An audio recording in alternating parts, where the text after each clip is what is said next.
Good afternoon, ladies and gentlemen. Welcome to today's KIF football matchup between the Kapaa Warriors and the Waimea Mini-Hoon. My name is Rod Green, and I am with the maestro, the man, Mr. Matt Gonzalez. How you doing today, Matt? I am doing well, Rod. Nice to see you, and pleasure to be here on this beautiful Saturday. I think the first day game of the KIF football season. Yes. So, should be exciting. It's kind of a warm one out there today. Yeah, definitely. I mean, I sat down in the end zone for the JV game. It was pretty warm down there, so I'm glad to be up here where you can feel a little bit of the trade winds, and yeah, definitely a lot cooler up here. Yes, beautiful day today. Nice breeze up here, man.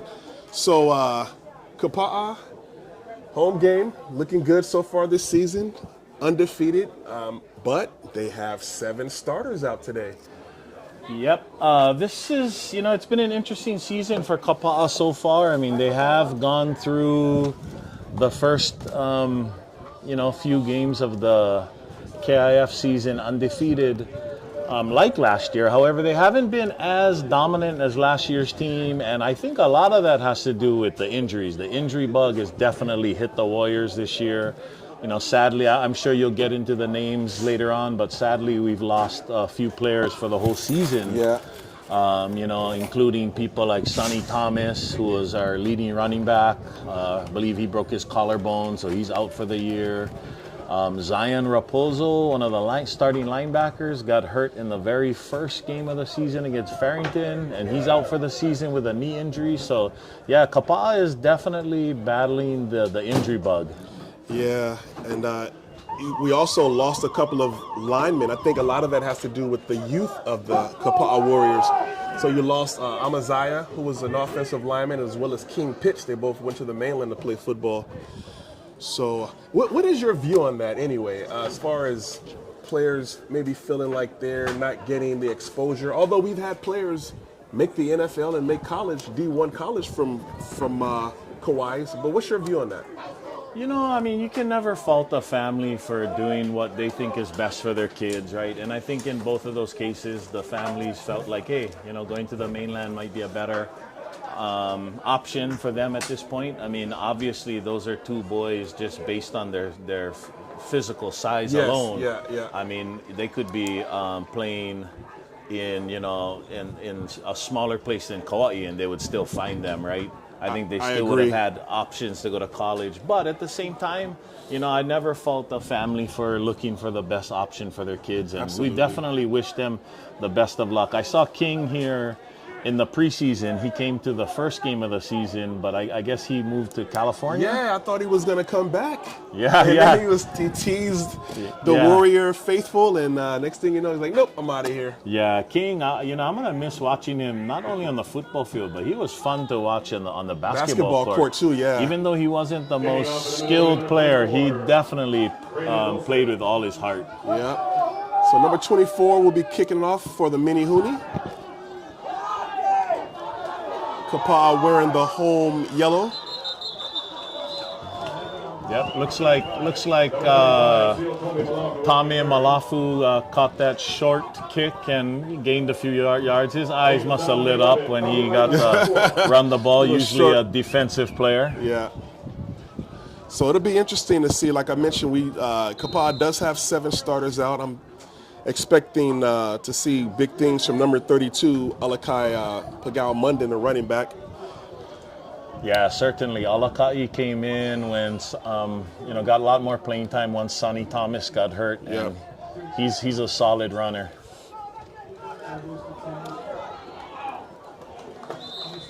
Number 10, Amanaki. So Naki with the handoff, he gets taken down. Yeah, Naki has been one of their bigger offensive threats, playing in that slot position on that jet sweep. Waimea read that one, so very little gain. Actually, it looks like maybe even a loss. Yeah, it's like a loss of 1. But Naki's had a great season so far. Yeah, I'm expecting a really hard-fought battle. Even though Kapaa is Division I and Waimea is a D2, both of these teams is going to be a rival, and I expect to see a tough. It's going to be one of the trenches, I think. Yeah, definitely. I mean, the boys in the trenches never get the pub, but Right. you know that's where games are won and lost. And Absolutely. Yep. we've got to hold kind of like illegal hands to the face or something like that on against Waimea. So it looks like Kapaa is gonna. Oh, it's going to be holding against the Warriors. Changed it. Holding on the Warriors. Yeah. Looks like the tackle on that last play was by number 34, Siler Aranyo, a sophomore. Oh, it was 35. Oh, 35? Tommy Malafu. If it was Oh, Jaden Sablan, then if it was Jaden 35. Sablan, yeah, 35. Yeah, he's a senior.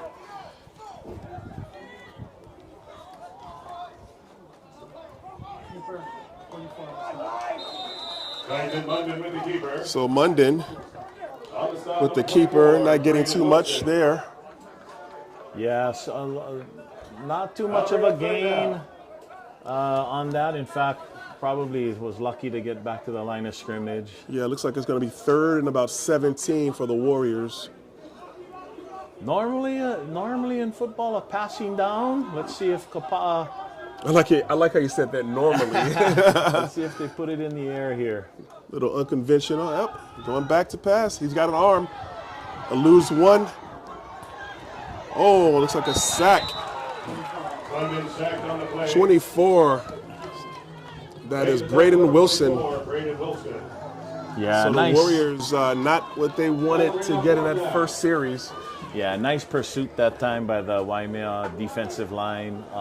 Hey, Waimea's come out to play, like you said. I mean, even though they're in Division 2, Kapaa's in Division 1. Hey, Waimea is also going to the state tournament. Oh, yes. So Yeah. they have everything to play for, and you know they're trying to get ready for a nice run at states also. Absolutely.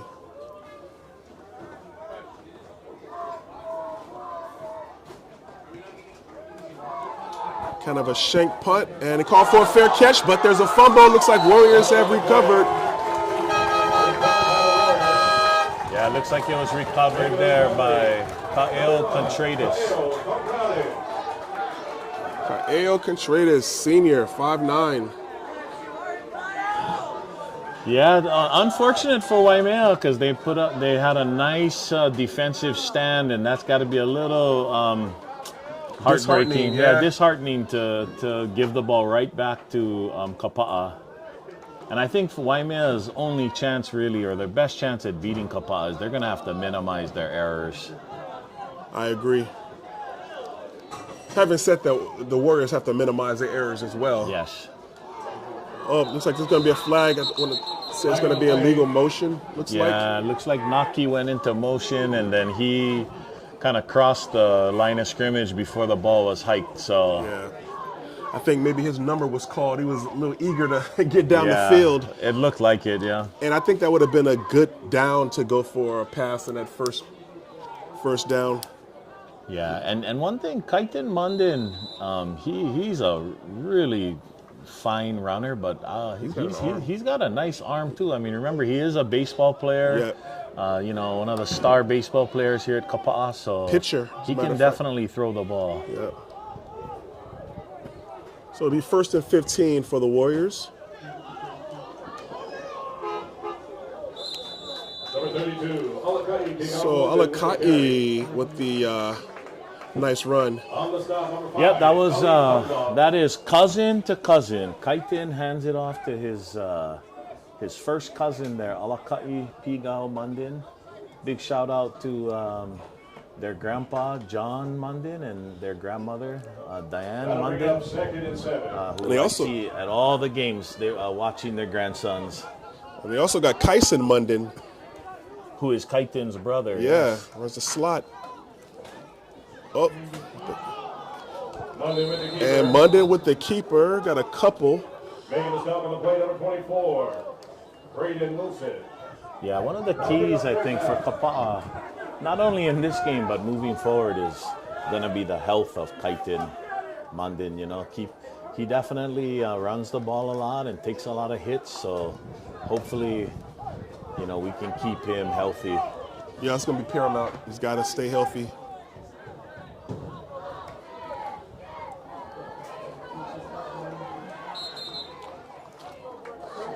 And the handoff to Pagao Munden again. Alakai. On the snub, number 68. Yeah, it looks like the So they're going to tackle- go for it. Looks like a 4th down and 2. Warriors going to go for it.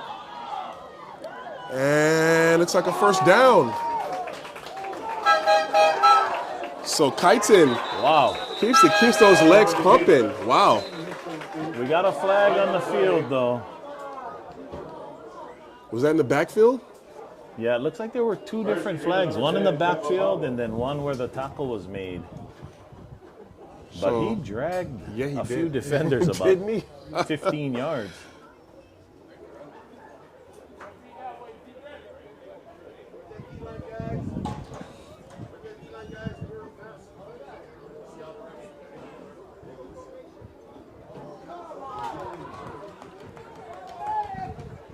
Illegal formation on the Warriors.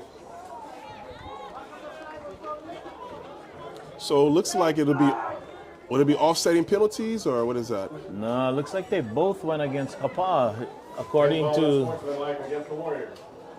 so an illegal formation and an unsportsmanlike. Oh, wow. So that's gonna bring up a 4th and forever, probably. Yeah, forever. Yeah. Let's see if they decide to bring the punt unit in or if they still decide to go for it. And they're going to bring in a punt unit. Yeah, it hasn't been the cleanest start to this game so far for both teams. Punting here is Po'okela Kame'enui, a sophomore. Number 57. You're a master with the names, bro. Nice punt. See if he fair catches it. Going to get a Kapaa roll. Nice Kapaa roll. So they're down at right about the 19-yard line. So we'll see Waimea's offense for the first time. Yeah, nice punt by Kapaa. Coach Tressler's probably would have liked to have had that conversion on 4th down, but First and 10 for the Menehune. here we go. And we talked about the importance of not having too many penalties and definitely don't want to shoot yourself in the foot. Yeah, and you can see already here for Kapaa, got some new faces on defense. It looks like Kaehu Huna, the transfer from St. Louis, is playing corner. This is the first time I've seen him play corner this year. And Waimea with the look, we're gonna have a flag. Big Mike will be assured with the carry. Flag on the play.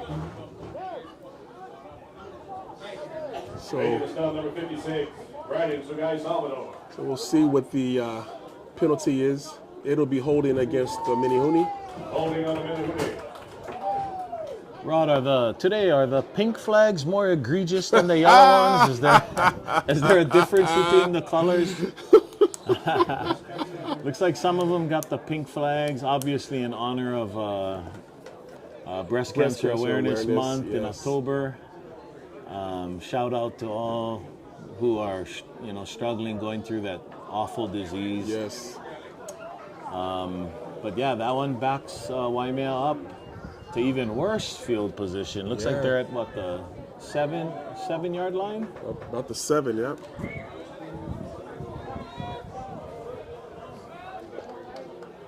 So the Warriors can really capitalize right now.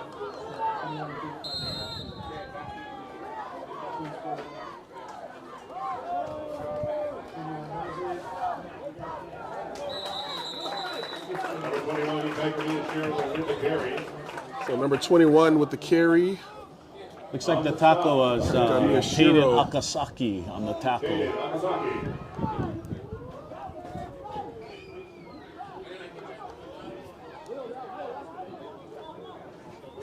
Yeah, so this Miyashiro, Kaikea Miyashiro, I'm pretty sure is a cousin to the Munden boys on Kapaa. So there's a lot of family A lot of Munden ties. Ohana going on out here. The Miyashiro Ohana actually, they all come from the Kapaa Miyashiros. Nice stop by the Warriors. 35, Hayden so long with the carry. On the stop, number 40, Devin Green. Yeah, it looked like Devin Green and Tame Malafu were in on that tackle, and those have been, two solid defensive linemen for Kapaa this year. So that brings up a 3rd and 18 for the Menehune. Normally a passing down. Normally a passing down, but you This run is the risk. Kauai. Yeah, this is. Oh, looks like you might have a false start by the Mini-Hoon. Illegal procedure. Let's see what they call. Yep. So that'll move him back 5 yards more. So that'll make it a 3rd and 23 for the Menehune. Definitely not a clean start by either team right now.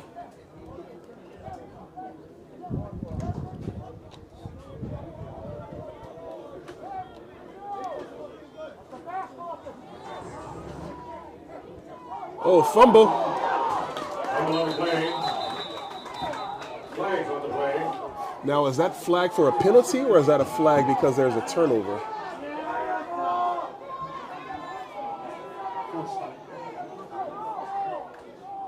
Now, if they call a false start, it's going to be half the distance to the goal. Yep, it is a false start by Waimea. Lucky break for Waimea. Yeah, it's almost better that way. Yeah, lucky break, because if not, it would have been a turnover at their, 1 yard line. I would almost think about doing a quick kick here. Yeah.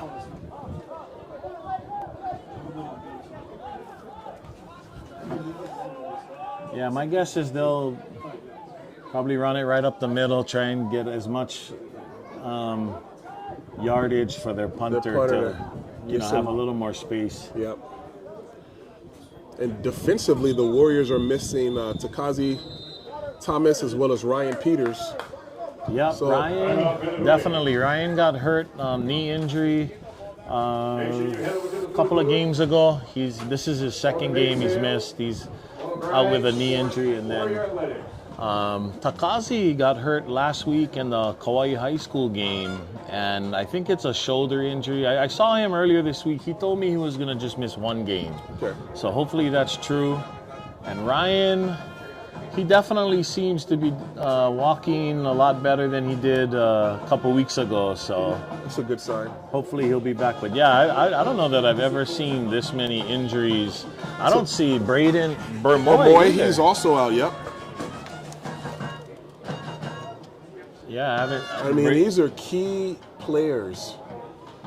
Yeah, definitely. I mean, right now, I'm sure Coach Tressler and the staff are just, hoping to, get everybody back and healthy so that they can make a good run into the state tournament. Yeah, I had the privilege of talking to Coach Tressler yesterday, and, he was telling me about the amount of starters out, and, he mentioned it's next man up, though. They're not feeling sorry for themselves. They fully expect for the next player to step in and take care of what they need to take care of. Yeah. And that's the right mentality to have, especially if, a championship team like the Kapaa Warriors. So they're going to pitch it out. Doesn't look like he was able to turn that corner, Miyashiro. So Keave with the tackle there, so it'll be 4th down. Coach Paleka, we can hear him up here in the box. He's a little, little fired up. Coach Paleka, with every word, is not only striking fear in the student athletes, but also eliciting laughter from the audience and the crowd. Yes. I think he had a couple choice words for Naki. It's going to be a short punt. They got a chance to return. Ahuna with the return. And another flag. This is a flag fest today. Yeah, so Kaehu Ahuna, number 14, is, for those, many people know, is the son of former University of Hawaii legend Dan Ahuna, yeah.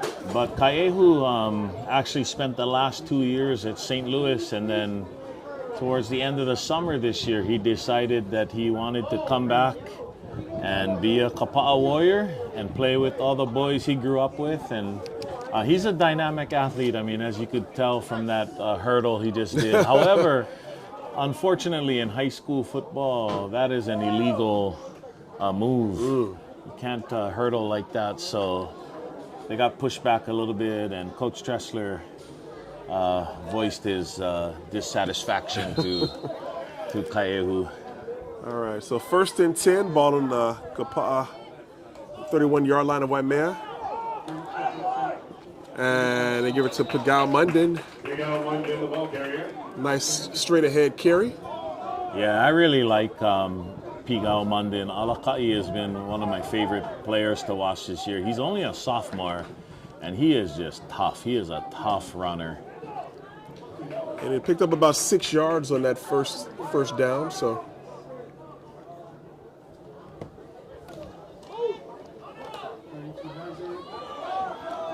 So they go right back to Pagao Munden, and he stood up Yeah, by nice number tackle. 68, which will be Kainoa Kinney, who's a senior for the Waimea. Yeah, they read that, and they were right there. So it'll be a 3rd and 4. See what the Warriors come up with. I say pass, Rod. What do you think? I say I see pass. keeper. Yep, it's a keeper. Oh, got some running room. And Kaiton Munden. Munden with the keeper. He'll pick up a first down. And miraculously, there was no flags on the play. No flags on the play. What a beautiful sight to see. And tough running there by, you called it, the keeper, and that was a nice gain for the first down. So 1st and 10, 15-yard line. Another handoff. And Pagao Munden with nowhere to go, but another flag. How are you? Good. Got the Mini-Hoon coaches up here just spreading some aloha. What do you say? Another flag? It looks like Looks like the Warriors are backing up. looks like Kaiton Munden got called for aiding the runner. I don't think you can do that the way they do in the NFL. Is that the tush push? I don't think you can do the tush push in. They're trying in to high school outlaw it in football. the NFL. Yeah, the Eagles ran it 4 times in a row the other night. Did you see that? I did not watch that game. 4 plays in a row. All right, 1st and 15, ball on the 20-yard line. And we got a keeper. Once again, looks like he's going to hit pay dirt. Touchdown for Kaiton Munden. So the Warriors strike first with the keeper. Yeah, I like the design of that play. Naki Tu'ulangavalu came from his slot position. They like a fake jet sweep. And then I think the defense, thought he was going to get it. And Kaiton made the right read, went right up the middle for the touchdown. Nicely designed play. And the extra point is good. Extra point. Allen Josh. Is good.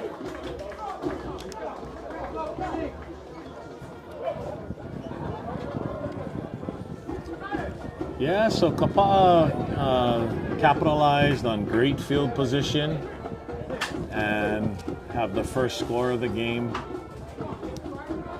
So there's been a lot of flags so far in the first couple series, but hopefully it'll clean up and we get to see a little more fluidity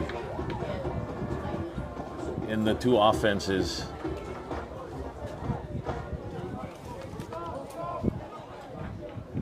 And the extra point there was by number 34, Yair Antonio. Antonio, yeah. Yeah, Yair is actually a soccer player. He's got a big leg, big, strong leg. And hey, as we saw last year in the state championship game, the kicker. Importance of a kicker. You need yourself Yes, a kicker. And, yes. And I know Coach Tressler is, he puts a high value on his kicking game. Yeah, Yair is strictly a kicker. Does all the kickoffs and all the place kicking duties. Receive. Miyashiro and Miyashiro. So Yair will be kicking it off. Mr. Antonio.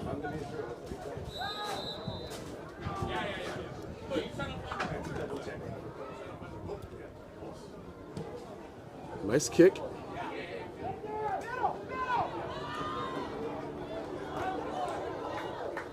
And a nice return by Kapaa Miyashiro. Miyashiro with the return. On the stop, number 15, Taden Akasaki.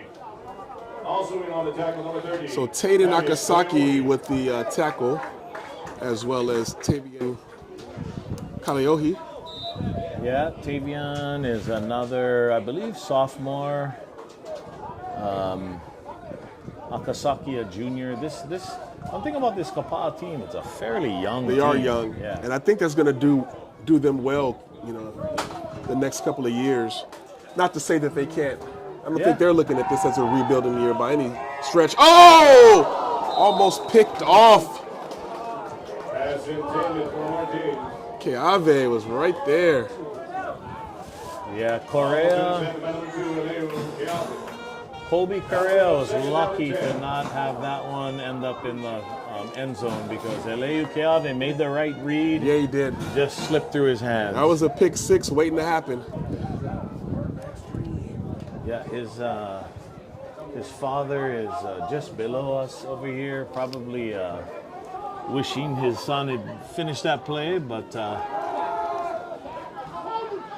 Kobe scrambling, and that's going to be an incomplete pass. Looks like he was looking for number 14, Nash Schaefer. Yeah, Nash Schaefer is a sophomore. He's kind of an all-around athlete from Waimea. I know he plays soccer and football. Big shout out to his Ohana, his dad Jace, who is one of members of our Kauai Fire Department. First responders, give them a big shout out. All right, 3rd and 10. Kapaa's coming. Oh, and we got the interception.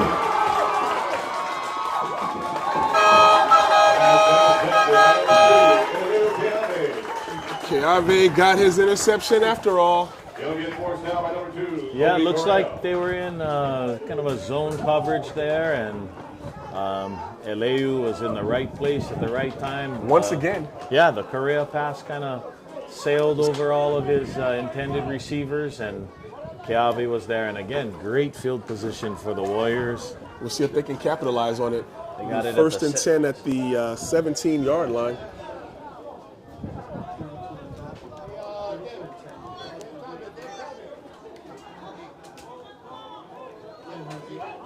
Oh, nice little deception there. So Naki. Yeah, Naki, I for a second there, I thought he was going to break it to the outside and have a clear path, but the pursuit caught up with him. But still a nice gain, 10, 11-yard gain for the first down. So it'll be 1st and goal at the 6-yard line. And nice strong run. Pigal Munden looks like he's just shy of that goal line. And Kapaa looks like they're in a no huddle. I like it. Keeping the Mini-Hoon off balance. And looks like he got in. And they finally signal touchdown.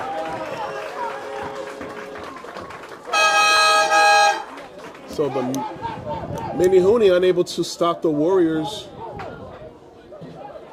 Yeah, Warriors capitalize on that turnover.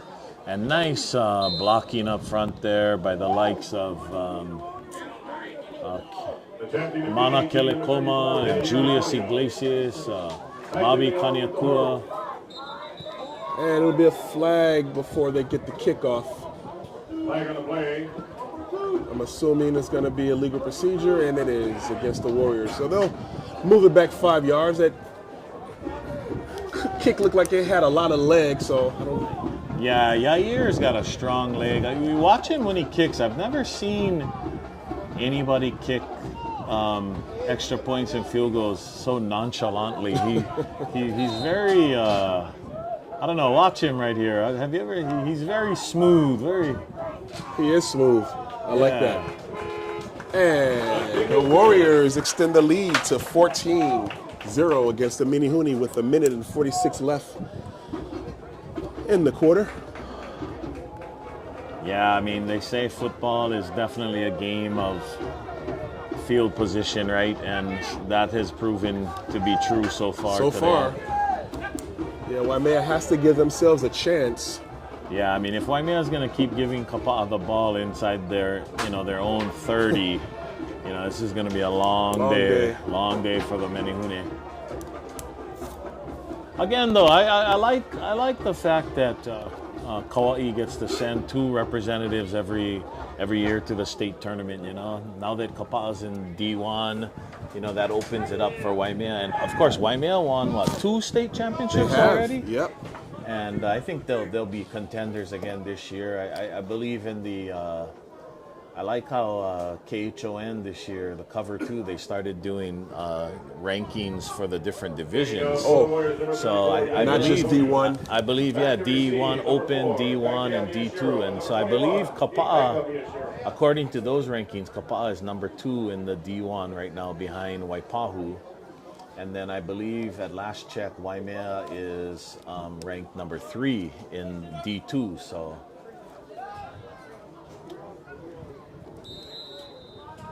the Warriors with the kickoff. Looks like he's going to do a shorter kick here. You called it. Now, what do you think about that? Oh! Got me excited up here. They almost had a turnover.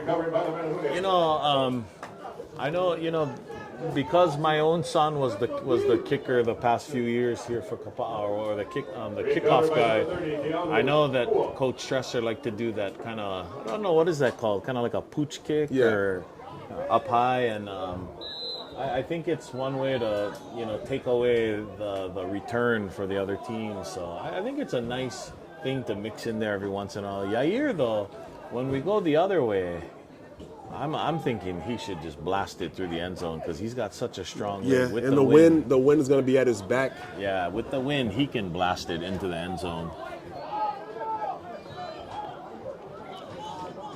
So Mini-Hoon, 1st and 10 at the 30-yard line, and there's a flag. The back of the with the carry. Flag on the play. This time of the pink variety.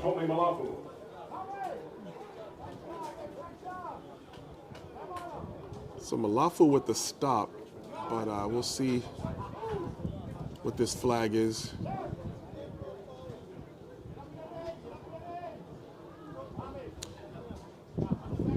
Yeah, Tame Malafu has been a force on the defensive line this year.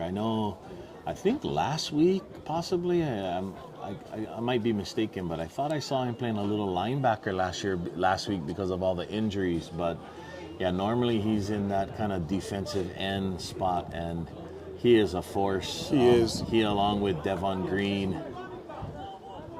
I think, I don't know that, they're really 2 solid defensive ends that we have this year. So Waimea with the handoff. Nice tackle. Cheryl was carrying that. Looks like number 40, Devin Green, who you just mentioned. Yes, and actually, I was watching the JV game earlier, and Siotame's younger brother Laukau had quite a game for the JV. So the Malafu name continues Carries on. weight. Yeah, continues on. Yeah. So it'll be 2nd and 13. We have less than a minute. They are such a talented, athletic family. Not too bad on the basketball court either. No.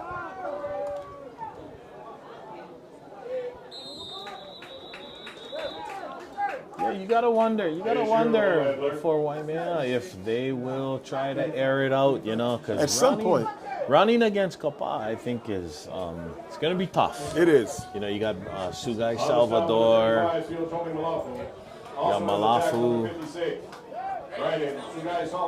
Speaking of Malafu, he was on that last tackle there. So are they going to let the clock run out, or less than 10 seconds?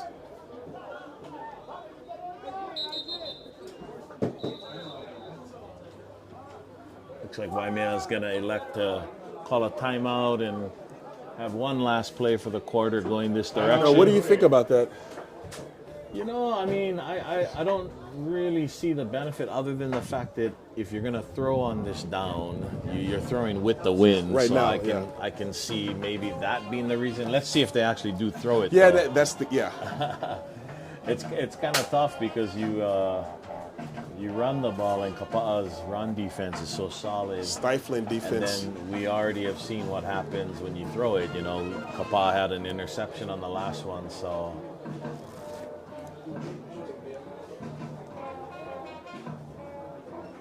Be interesting to see. I think Waimea will put it in the air. Well, they have to take care of the ball. Yeah. So what do you think, Rod, of the yellow jerseys here? Honestly, it's taking me a little to get used to it. If I'm honest, I actually really like the supporter shirts that the coaching staff is wearing, though. Yeah, they're really nice. Yeah. But just something to get used to. This is something that the Warriors wore before, so.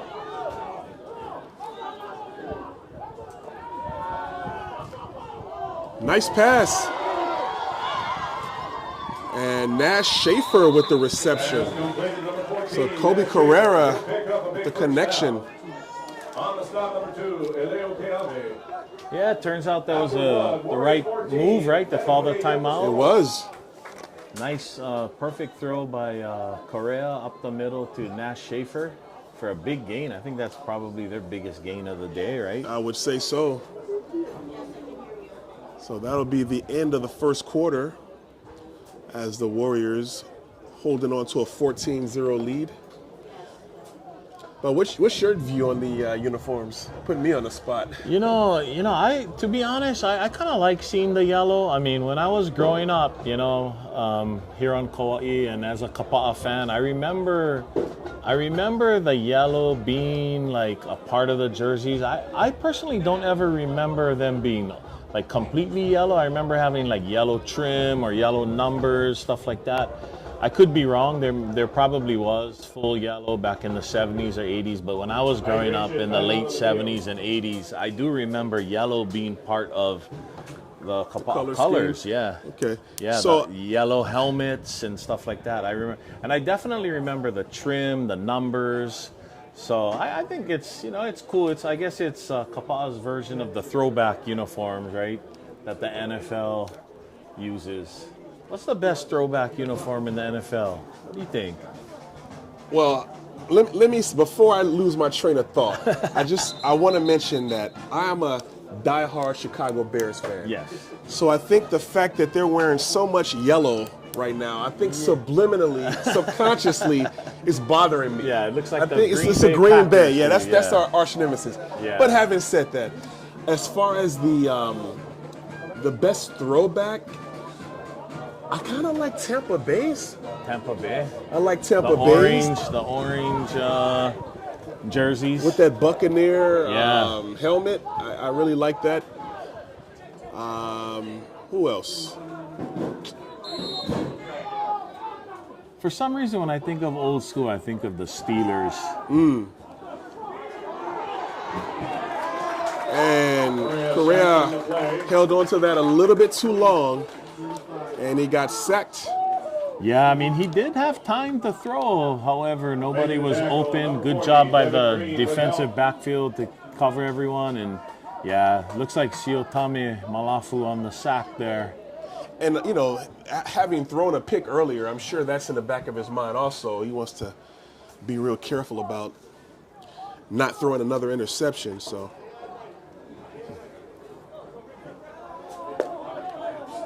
So it'll be a 2nd and 16. Yeah.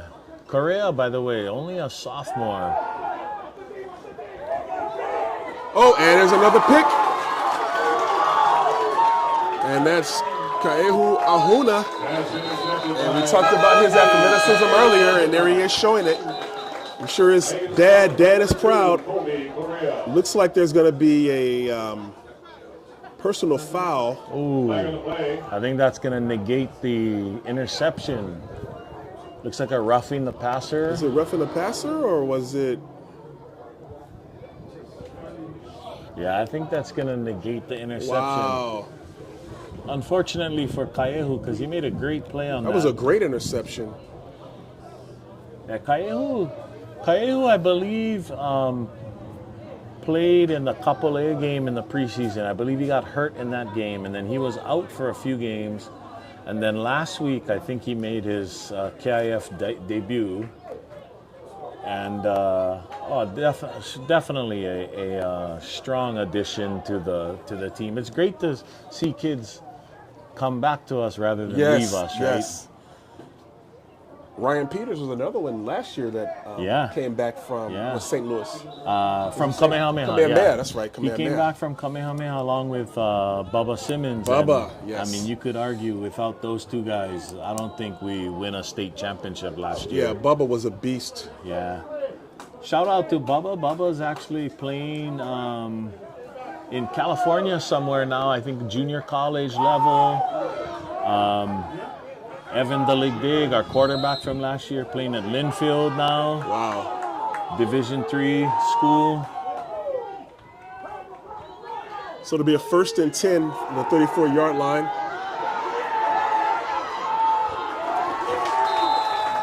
And Correa was very elusive there. Was able to get away from that sack. Yeah, Looks like he got right back to the line of scrimmage.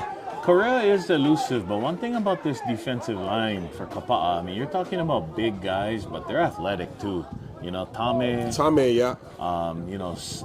Sugai Salvador, Devon Green. I think this is really the strength of the Kapaa defense is the line. Then they also got number 51, Zaimana Labanan, who's also a Kamehameha transfer. Came back from Kamehameha this year. So they hand off. Oh, what a cutback. Looking like O.J. Simpson out there with those moves. That was Ikaika Miyashiro dancing. Yeah, the cutback there was great, but a nice open field tackle by Eleu Keave, who, speaking of transfers, he came back from Mililani. He spent 1 year at Mililani. Now he's back at Kapaa. So yeah, quite a few players have decided that Kapaa is the promised land for them. Yes. And the grass is not always greener on the other side. Yeah. I'm gonna come back to your. I didn't expect to have an O.J. Simpson reference in the game today, but. I was actually watching recently some highlights of. I had the desire to watch highlights of Earl Campbell. Oh my gosh! When you mention Earl Campbell, I always visualize him running with him getting his jersey ripped and those gigantic thighs. And oh my gosh, Earl Campbell was a beast. I don't think there was ever a more ferocious runner than Earl Campbell. But you're right, OJ. I mean, Man, I don't know. I didn't get to see OJ play too much. I'm a little young for that, but I definitely saw him leaping over suitcases in the. Don't try to date me. I'm going off of film now. I didn't see him either. I remember him in the Avis commercials. Hertz commercials. Oh, Hertz, yeah. And Korea looks like nobody was there. Yeah, I mean, Schaefer came down the middle, but he was pretty well covered, and the ball got thrown. I mean, it was an uncatchable ball that time. Yeah, so you're kind of in no man's land right now. Do you go for it on 4th and 10? You kind of close for a punt? Probably not much to gain. Oh, they are. It looks like they are going to punt. if they were smart here, they would take the delay of game, give A little bit themselves more a distance. few more yards. Yeah. They should take the delay of game here. I mean, you're only at the 33-yard line, but they're gonna punt it. Oh, Malafu, did he get a piece? It takes a Mini-Hoon bounce though.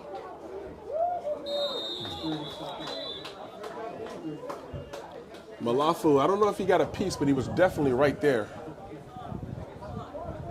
Yeah, it's interesting talking about the Malafu kids. We go back to Monet, who is now at UCLA. You got Tame, who, I'm sure will be playing somewhere in college in the next couple of years. He's only a junior, by the way. Yep. But when I think of these guys, I think of them developing a lot of their athleticism in other sports like basketball. Yes.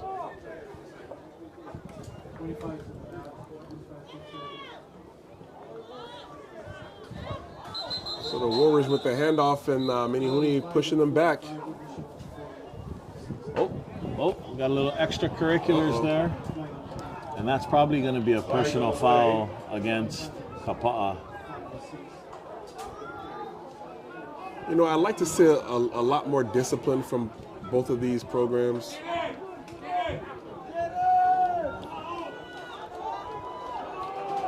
Yeah, it's one of those things where I think number 52 there, that looks like Kanoa Lopez. I think he was just trying to protect his teammate, trying to get the defense off of him. But the referees usually always are going to see the last push, right? Always. Never the guy who starts it. Yeah. So that'll push Kapaa back. Official timeout on the field. It'll be a 1st and 18. It looks like there'll be an official's timeout as the head ref will come over to talk to Coach Tressler. Have a little discussion there.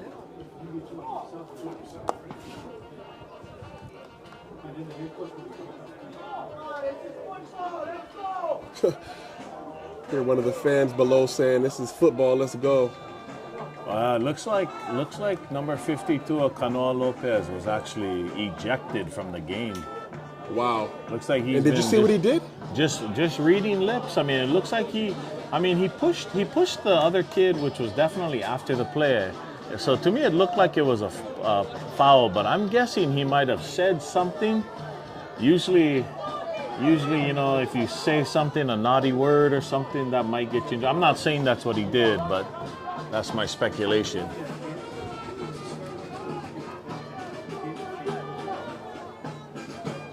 Okay, so I'm being corrected. They think maybe it's Might have been the hit. just a hit that got him kicked out. Nonetheless, that's a big loss for the Warriors. No pun intended there. Yeah. Konishi, the ball carrier. On the stop, number 34. So Tyler Arundel. Isaiah Konishi with the run there. Yeah, I'm happy to see Isaiah in there. Correction, Seiler. Isaiah is a senior, and he's a kid that's hasn't gotten too many reps at running back, but due to all the injuries and stuff like that, looks like he's getting his chance now. So great to see him out here. So there's another keeper. 35. Munden with the keeper. So you mentioned earlier the amount, On the stop, Munden as far Jaden as Savant. him running a lot, and you definitely want to make sure that he's healthy for the postseason. So I like to see him get down a little bit sooner. That'll bring up Yeah. You don't want your quarter or any runner for that matter to be stood up for too long where Right. the defense can get those hits on him. One thing I've enjoyed about watching him is he's just got great footwork. I mean, his feet are so quick. Kind of a contrast to last year. You had Evan Beligdig, who was more of a galloping runner. He was big, long Nice strides. Kaitin is more of like a shifty.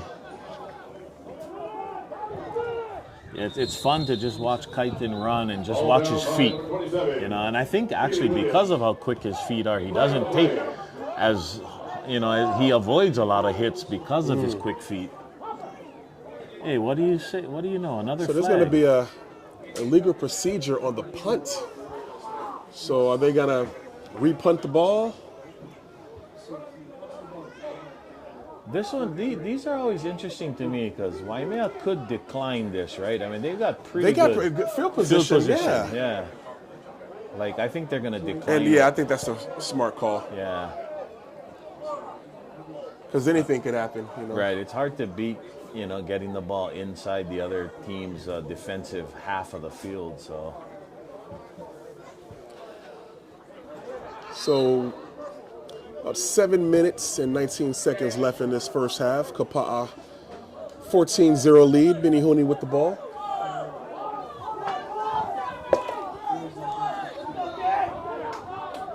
Waimea's in trips, but they hand it off.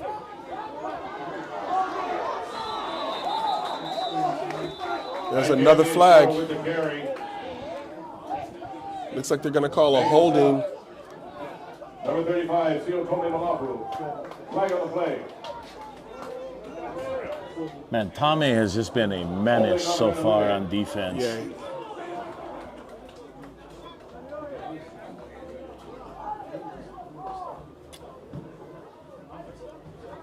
Interestingly, if you look at Tommy too, if you ever see him without his helmet, I mean, he could probably pass for a 35-year-old man. I have seen him on the basketball court, even as a freshman when I saw him.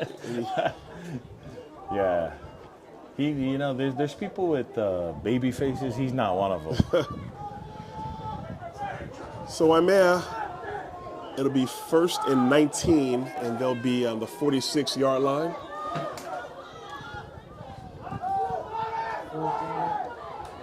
There's Tommy again. Tommy's again. Oh, and the Warriors just swarming defense as Lebanon came in to seal the deal for the Warriors defense. Yeah. I know that the Warriors have a tough front line, but I did expect the Mini-Hoon to have a little bit more success with their run game. I think that just goes to show how deep this Kapaa team is. I mean, when you're missing that many starters, but you're still able to put in, to put in a guy like Kaiehu Ahuna as a backup cornerback, and you still pretty much got your starters on the D line. So 2nd and 22, and they're gonna go for it. Oh!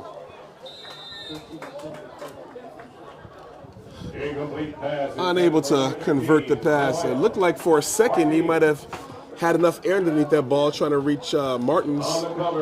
Yeah, I think Ahuna on that play did not really see where the ball was. So if the ball would have been thrown a little more accurately, they might have been able to get a pass interference. But because that ball was just thrown so far over the head of anybody, nothing lost on the Kapaa side. By the way, you used the word swarm earlier with the yellow jerseys, You're quick. You're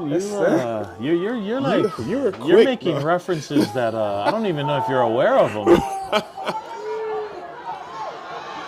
Nice move by Correa. He's got some room. Looks like he's going to take it to the house. And Correa. And we just finished talking about the Mini-Hoon's run. Expected to see more, and right on cue. Yeah, beautiful running that time. Beautiful running Waimea. that time by Correa. He made a couple of jukes at about the 50-yard line, and the proverbial jock straps were left on the ground. And and once he got around the corner, there was nobody who was going to catch him. This Correa boy, if I'm not mistaken, somebody can correct me later on, but this Correa boy, already in middle school and elementary, was known for his sprinting abilities. And if I'm not mistaken, there was I don't want to embarrass my man Nash Burkhart at all, but there was a football camp when this Correa kid was in the 8th grade, and Nash was going to be a senior, I believe. they actually ran against each other, and if I remember correctly, I heard this Korea boy actually beat Nash. We all know how fast Nash is incredibly fast. But yeah, this Korea boy is quite an athlete. I hope I'm talking about the same one, but I'm pretty sure I am.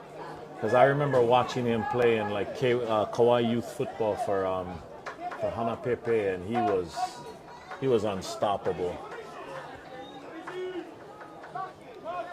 So Waimea on the board as I think that was Braden Wilson with the extra point.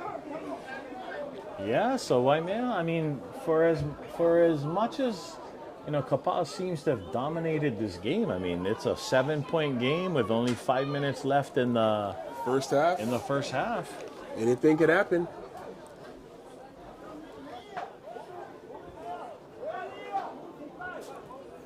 Kicking off for the Menehune, number 24, Braden Wilson. So Braden Wilson will be kicking off for the Mini-Hoon.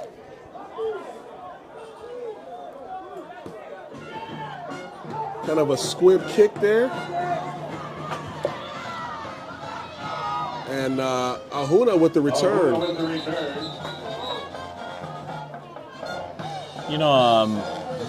Kaehu Ahuna had that hurdle earlier on in the game, and I if I remember correctly, last year when he was at St. Louis, he was actually featured on one of the Cover 2 highlights one game because he did that. He hurdled somebody in a game as last year as a sophomore. Wow. Was he penalized on that play? Do you know? I know I've seen a couple of hurdles in some of the games this year, and I don't understand the rule completely, but. So Pagao Munden straight ahead. Pagao Munden with the carry. So he's got a couple yards. It'll be 2nd and 8. Want to thank Mr. Sandrell and the crew. Oh yes, for being here on a Saturday, making magic happen. Kapaa High Media. Awesome crew. Munden again. Pagao Munden, the ball carrier. Keeney with the stop. You can hear the helmets cracking there. We're way up here, so it'll be 3rd and 4.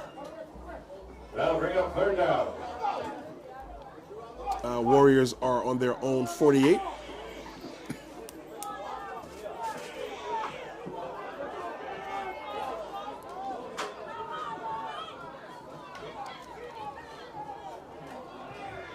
Oh, breakaway. Tu'ulongavalo with the carry. Flag on the play.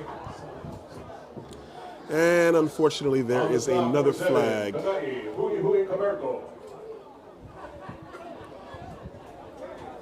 it looks like illegal procedure on the Warriors. So that nice gain will be negated. Yeah, unfortunately. I like watching Naki run up the middle like that. I mean, he is another tough, strong, athletic kid. Basketball player, volleyball player. Yep. I really think there's a lot to be said for, these kids that play other sports, developing that athleticism, that hand-eye coordination. Yeah, I was just thinking that.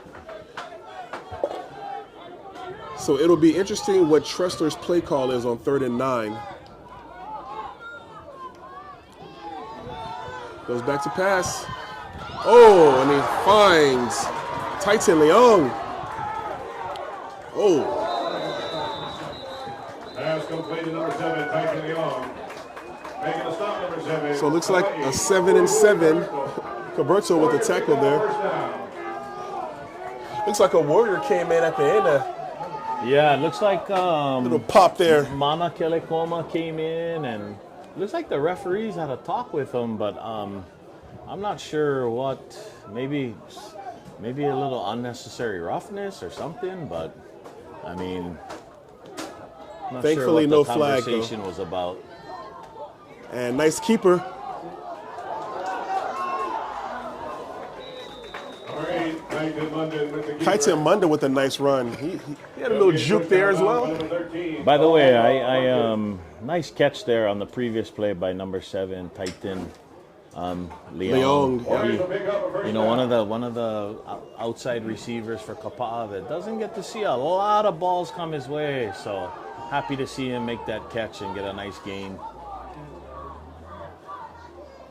So there's another run by Naki. Making the stop on the play. Number 35, Jaden Salah. That'll bring up 2nd and 8 for the Warriors. So Warriors with a nice little offensive attack right now. 2 minutes and 40 seconds left in this first half. That's 2nd and 8.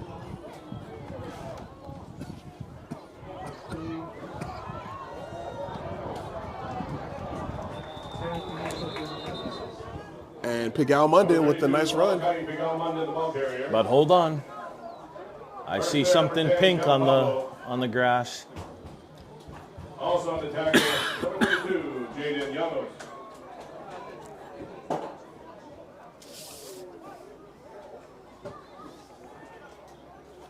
So we'll wait to see what this penalty is. It looks like it's against the Warriors.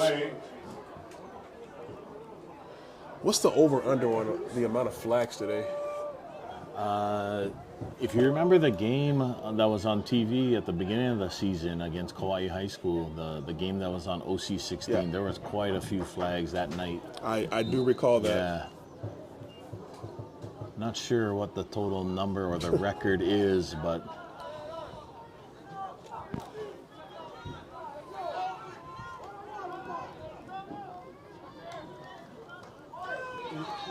So they faked the jet sweep, and Kaitan Munden with the keeper. Kaitan Munden ends up keeping it. On the stop, number 68, Kainoa Kinney. So Kinney Third down. with the tackle there, number 68, senior for the Mini-Hoon. Be a 3rd and 9 for the Warriors. So on the subject of flags, do you think, what's your take on the flags? you mean the color of them, or Not the color, the amount of flags that we're seeing. you know, it's funny because you hear people in the stands yelling things like "let them play" yeah. and stuff like that. I don't, you know, it's for me. I don't feel qualified to really, you know, talk too much about whether there's too many flags or not. You know, but it is. When there's a lot of flags like this, it is for sure harder to get into the flow of the game and to watch the game. So, you know, if you're a proponent for the referees, you would say, hey, then stop committing fouls. The fouls, right? exactly, right. And I know the different referees out there are looking for different things, and for us to just be watching the whole play kind of in general, it's hard for us to see Correct. every little thing. Yeah. You know? And they are on the field, and I give the referees, you know, a lot of credit because it's not an easy task. Absolutely. In fact, I want to give a shout out to Justin Molina. Justin Molina is one of our KIF referees. Last week, I saw him here at Kapaa in the morning refereeing Kauai youth football, and I saw him do at least 2 games here. And then I went out to Hanapepe to watch the high school games, and I saw him. He was involved with the JV game as well as the varsity game. Wow. So, you know, I look at guys like that, and, you know, I just feel grateful and appreciative for someone like that who's willing to serve and Dedicate all that time. Yeah, I mean, do they make 100% of the calls right 100% of the time? No, but I mean, you know, without them, we certainly wouldn't have games, right? Exactly. So, And I'm not out there doing it. So. no, yeah. I mean, until somebody comes up with some kind of affordable robot system to call everything, to call all the games, you know, I think we gotta just, you know, be grateful that we have the referees that we do have, you know, and hope that we, inspire a younger generation to want to do it as well, right? That's important. And I think this goes for all the sports, Yeah. not just football. I know in volleyball there's a kind of a referee shortage on the island. So, All right, so it's 3rd and 9. Play action. nice catch there by Pass complete to Talon number Anama. 3, Talon Anama. I think that's the first target he's had today. Yeah, first one today. Talon had a couple of catches last week, I believe, and he's been involved more and more in the offense. Great to see. I love seeing him and Titan Leong, get the ball thrown to them because they're out there working hard, blocking every play. Oh, 4th and 5, they're going to go for it. I think they're going to try to, I think they may have wanted to try to call him off, but Naki, Yeah, if they were trying to catch Waimea off guard there, it looks like Naki didn't get the memo. Yeah. Because he was going full on. Maybe he was going to get a pass thrown to him. Earlier in the first quarter, the same thing. Yeah. Let's see. We'll see what the truth is based on how the coaches talk to him here. Nobody really said anything to him. Number 34, Yair Antonio. So we're going to go with the field goal attempt. Yair Antonio. It's going to be about a 25-yarder if he can convert. The kick is up. Oh. The kick is no good. And it's going to be just to the left. 35-yarder? Yeah, it was. Yeah. He had enough leg, just hooked it a little bit. Yeah, I said 25. It was actually 35-yard attempt. So Warriors come up with nothing on that drive, and I would guess that the Menehune will probably just take a knee here and go to halftime. I don't know. We'll Yeah, see. 49 We'll see. seconds. I mean, I think they'll take their chances maybe with a couple of keepers. Yeah, if you can get Correa out in the open field, then that would be good. But my guess is they're going to take a knee here. I don't know. We'll see.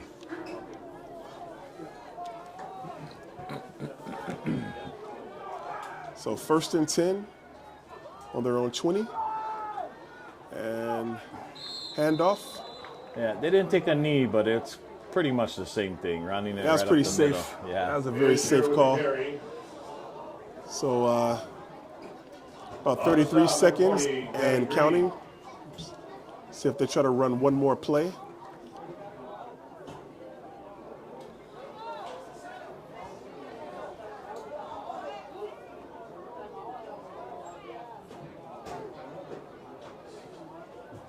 I don't see a sense of urgency, but they are breaking the huddle, so about 10 seconds left. 5 seconds if they try to get a playoff. I don't think they want to. So that'll do it for the first half. Kapaa Warriors 14 Warriors 14, Menehune and the Waimea Mini-Hoon 7.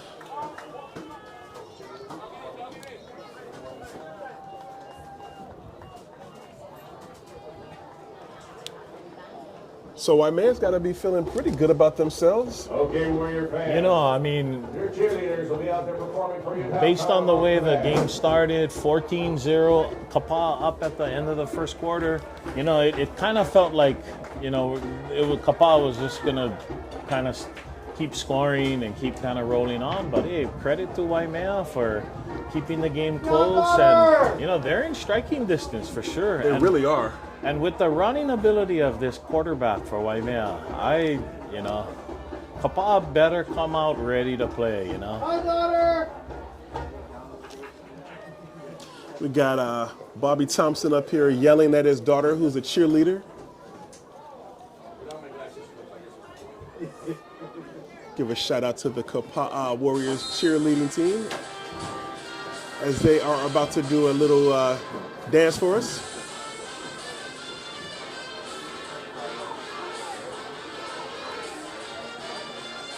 This It's Grease Lightning. this is Grease Lightning. Grease Lightning. Wow.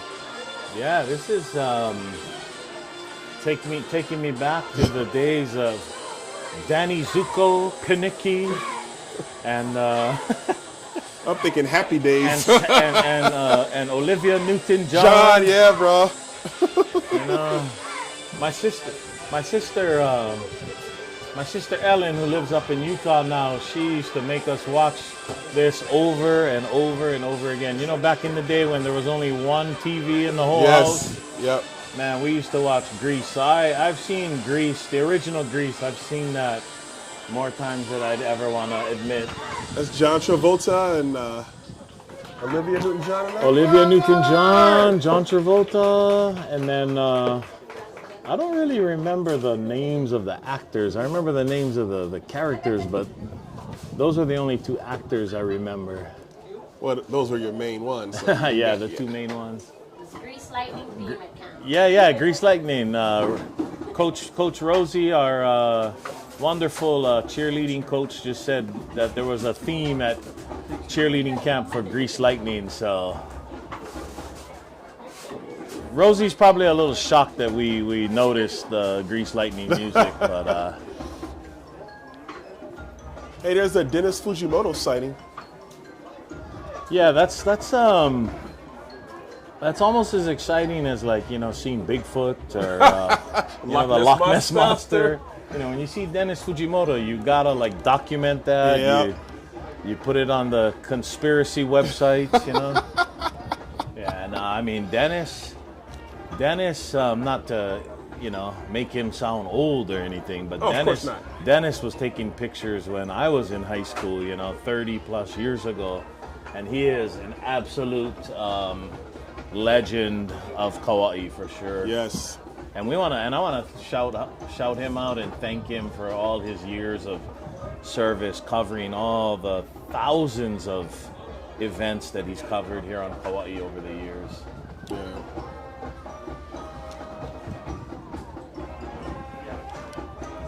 Yeah, I hope you guys are out there enjoying the webcast today. Again, this webcast is being provided by Kapaa High Media, led by our The incomparable Chris Sandro, who is our digital media teacher at Kapaa High School, and he's got. I know that Haley is on camera today. I saw Kai here as well, and who else? Ginger and Tiare also. Okay. I didn't see Ginger and Tiare, but there's Ginger and Tiare. Yeah, I saw them earlier. Hey, The twins. they're like, we're here. Can't wait to see them on the basketball court this year. Yeah, Looking forward to that. I had the fortune of having 3 of those 4 young ladies in my 9th grade English class, all wonderful students and all with bright futures ahead.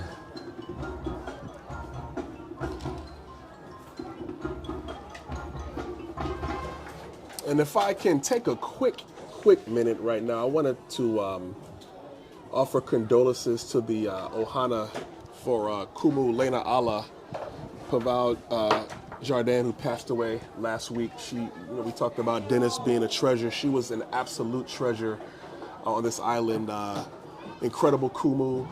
Of course, her halal has gone to Miriam Monarch and even Sweat before. She just, and even aside from hula, just her as a person, just an incredible soul, and she will be sorely missed. So we definitely want to offer our condolences to her ohana and her halal. Yeah, well said, absolutely. I mean, I've seen all the tributes to her on social media, in the news, and it's amazing to see how many lives she's touched, through her gift of hula, and how many people she's inspired, over the years to reconnect with, not only reconnect, but to connect with Hawaiian culture, music, hula. And yeah, it's sad. I think she was only 51 years old. Yes, so sad 51. that she went so soon, but you know, man, she definitely made a huge impact Yes, on our island and on the hula community overall. Yeah, and Mayor Kawakami actually called her a cherished daughter of our island whose profound aloha, artistry, and unwavering dedication to hula enriched our community. Yeah, I know, and you know, it's something that even though she was based over, I believe, in Kalaheo, you know, there have been students that have traveled from all over the island. I know kids and families that would drive from Kapaa, Anahola, you know, and even farther, I'm sure, to go be taught and mentored by her. I know when my sons would be playing in basketball games at Kalaheo Gym, whenever you got to the parking lot and saw that the parking lot was full, you said, "Oh, there must be hula," because I think her hula school was right next to over there near the neighborhood center, right? Yeah. Yeah. Definitely gonna miss her. Left her Oli. Oh my gosh, she had one of the most incredible voices too. Yeah, she Chicken skin. Yeah. Man, just Yeah, absolutely. And every year for Mary Monarch, the way that her halal would represent our island was just something that we all were proud of every year. Every year. And yeah, so big condolences and aloha sent out to her and her family and everyone who loved her. Yes. Well, we have about 5 minutes left before we start the second half. Kapaa with the 14-7 lead. What do you think Kapaa needs to do to maintain their lead and pull out a victory? You know, it's hard because as a Kapaa fan, you know, especially last year, the last couple of years, we got a little spoiled, right? I mean, you know, like last year, some of the games got out of hand pretty quickly, and that was such a special team last year.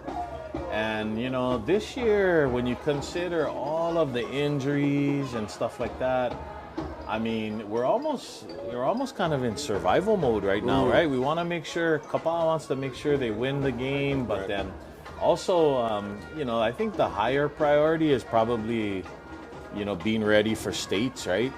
Which I think, you know, after today, they've got a couple more league games, so the KIF season will be done in about 3 weeks.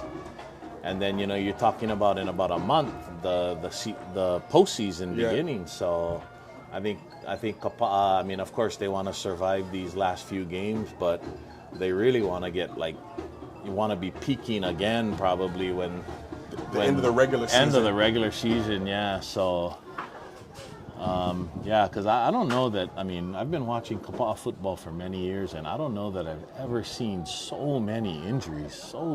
That game, the last game against Waimea, which was like about 3 weeks ago, man, there were just so many players that went down.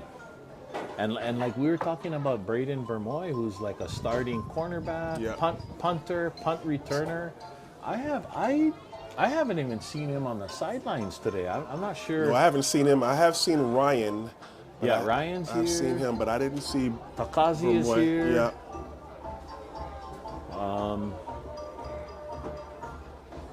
Yeah, I mean, injuries are always part of football, but it seems like this year has just been, you know, an even stronger, I mean, heavier case of the injuries, yeah. So what does Waimea need to do to, I would say get back in the game, but they are in this game, being only down by 7. Yeah, you know, if you remember the first game of the KIF season on Kapaa's homecoming night, Kapaa was only up 7-0 against Kauai High that night, and they ended up actually winning, I believe, 28-7, but they scored like 3 more touchdowns in the final quarter. And so if you're Waimea, I think you're happy with where you're at, considering the fact that your offense didn't really move the ball a whole lot, you know, other than that one big play. If I'm them, I try to keep mixing it up a little bit, you know, throw the ball a little bit. They did have a good pass earlier. Right. Yeah, I think you want to keep Kapaa, you know, off balance a little bit by throwing here and there. Obviously, I mean, throwing the ball 30, 40 times a game is not going to happen for either of these teams. Matter of fact, we've had a game where I think Kapaa didn't pass the ball once. At all, yeah, at all. I mean, even today, I mean, how many times has Kapaa thrown the ball? Maybe 4 times? Yeah. You know? But, yeah, it's you wonder just, when you have a day game like this, you're playing in the heat, there's not as many fans here. It's just not, from a player's perspective, maybe just not as exciting. The energy isn't. The energy, it doesn't feel like there's that same energy here. But, the crowd is definitely not as big as usual. The food booth is not as elaborate as usual. Usually there's steak and lobster. No prime rib today in the food booth. When you go to a Kauai food booth, whether it's basketball, volleyball, football, whatever, what's the one thing, if you see it on the food booth menu, you're gonna buy it no matter what? For me personally, yeah, I like maybe chili and rice. Oh yeah, yeah. Let's see, what else? I'm easy. I might get pizza. Yeah. I know Waimea, they got a pretty good food truck out that way. Waimea a few weeks ago, they had smoked meat that was like, that was really good. And then last week, Kauai High School, because they don't have their, Vidina Stadium this year, they're playing all their home games out at Hanapepe. Yeah. And so last week we went out there to play Kauai High School. And Kauai High School had this patele dioja. Oh, man, that was good stuff. That sounds good. Stuff, yeah. I think I had 2 orange slices so far this morning. Oh. I'm starving right now, bro. So now you got me thinking about that. Well, we got 2 minutes and about 30 seconds before we start the second half. Warriors are out. Both teams just finished stretching, getting their motivating chants on. I'm hoping that we see a lot less penalties this half, and I think that'll be a key for both teams. Yeah, we don't have a statistic on that, but there had to have been 20 in the first half. 20 I think penalties. that's a very conservative number. Yeah.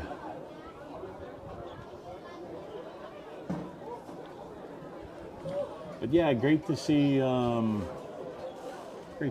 the families that are out here today supporting the student athletes. I know everybody, one factor too contributing to maybe less energy. Oh, there's Braden. I see Braden there. He's just in street clothes today. Oh, wow. But yeah, I mean, we are coming off of fall break as well. So, kids haven't been in school. Families probably traveling. That's true.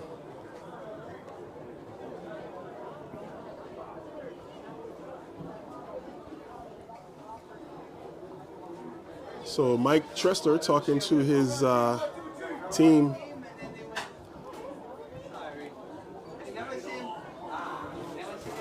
Getting them fired up.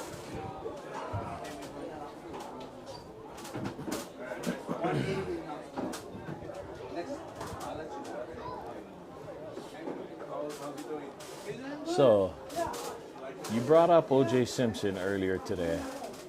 The football player. Yeah, the football player. Tell me your number 1 running back of all time. Wow. Running back number 1 of all time. Being a Chicago fan. No. I'm gonna break it down for you. I would say the number 1 running back of all time probably be Jim Brown. Jim Brown. I'm gonna go with Jim Brown. Yeah. Second, I would say I got a could have been, but he was. I got a couple of could have beens. One is Bo Jackson. Bo Jackson was just amazing. the combination of speed and power that he possessed was just uncanny. And then also Gale Sayers, whose career was cut short. But if I'm going to just go by strictly the top, I would say Jim Brown first. For me, Walter Payton second. I would say number 3 would be for Detroit, Barry Sanders. Yeah, and some people would say Barry Sanders would go second. Payton, though, growing up in Chicago and actually watching the lack of offense that they had, he was the offense. Yeah. Sweetness was incredible. So we got a kickoff. Warriors kicking it off to the Mini-Hoon. And nice run.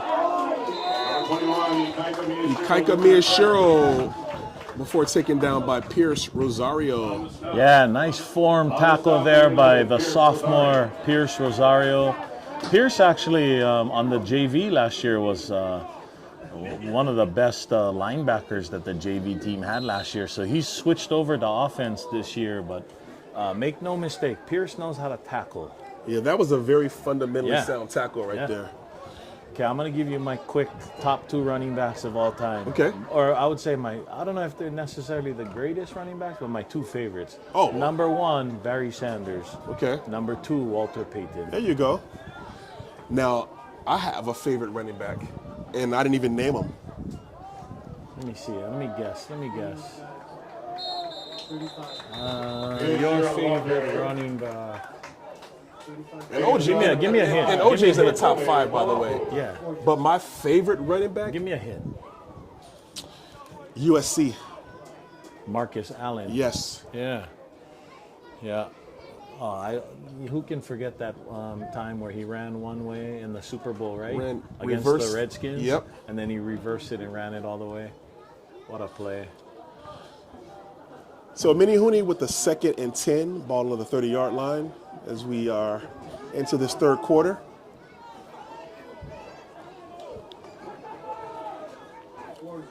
And looks like the ball got loose, but the whistle had already blown. So number 4, Kaikea Miyashiro with not too much running room. Yeah, running it up the middle against Kapaa is probably not going to be very fruitful. Yeah. I think if they can get it out on the edge a little bit, the Correa boy, the quarterback, he has shown that if he gets out in the open field. And he is elusive. I mean, he put a couple jukes earlier. Yeah. I think, I'm not an expert on all of the track and everything, but he may be the fastest kid on Kauai. Well, they need to get him on the outside.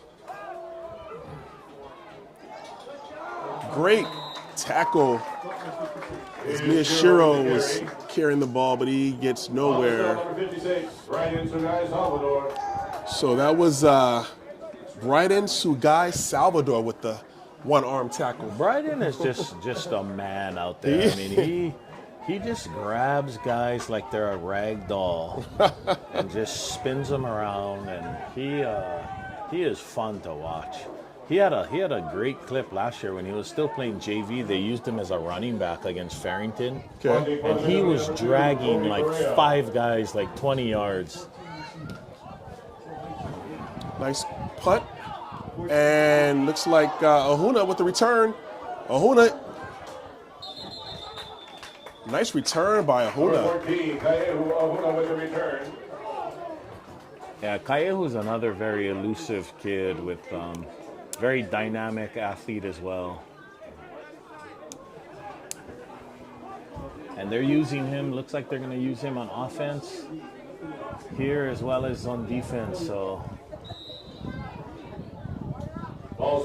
yeah, with the amount of injuries, they got a lot of players that are going to be playing both ways today.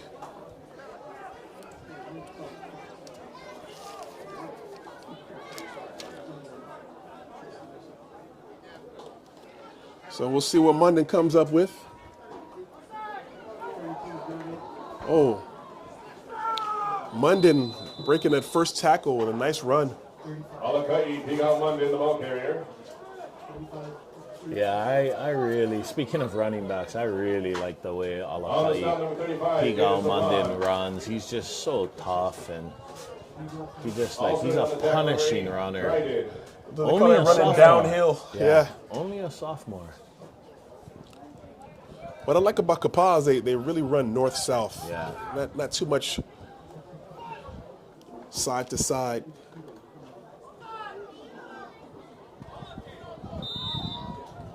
Piga London, the ball carrier. And Munden with the couple. Sub one with the stop. Flag on the play. You know, speaking of the energy level, you know, I mean, Holding on the Warriors. not to harp on this too much, but when you do have this amount of penalties and flags, I mean, that tends to suck the life out of a game as well. Whatever life that there is just like, here we go again. So there'll be a holding against Kapaa. You mentioned Kyson Munden earlier, but I think he must be one of the kids that's injured right now, right? Because I haven't seen Yeah, he him. was questionable. Yeah, I haven't seen him today. So now we got a legal procedure against Kapaa. And of course, when you got injuries and you got people replacing starters, you probably tend to have more mistakes, right? Kids that haven't had the same amount of game reps are Yes. in there. So 2nd and 18. Oh, I like that play. So Ahuna, That was a little little trickery. reverse. Yeah, a little reverse. On the stop, number 34. Siler Oranio. so Siler Aranio with the defense on the tackle there for the Menehune. That brings up a 3rd and 14 for the Kapaa Warriors.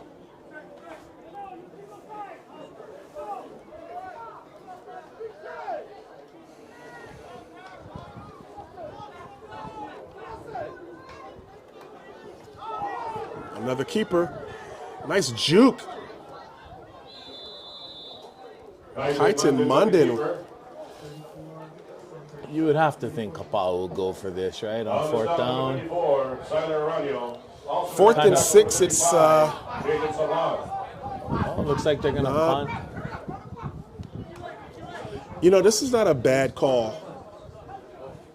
I think if you can pin Waimea back, they had a lot of success earlier, and it seems like it's a little bit more pressure on the offense when they're kind of in their own end zone. I think if Bermoy was punting, Punting for the Warriors, I would say 57. perfect time maybe for a fake. St. Louis. But when you got a kid who hasn't really been Back to receive, punting, number 4, Kaikea Miyashiro. And a little bit too. Oh, what a that was a perfect punt, perfect. perfectly executed, and it looks like Keave was able to recover it. Ball down by number Yeah, 2. at first it looks like Paul Kella maybe it kicked that a little too hard, It did But- look like it was going to go in the end zone. but it hit just like, you know, that oblong shape right of the ball just hit in that perfect spot and it just popped right up. It was like one of your approach shots in golf. Are you a golfer? Oh, I'm a golf hack. I would not consider myself a golfer, but I do own a set of clubs.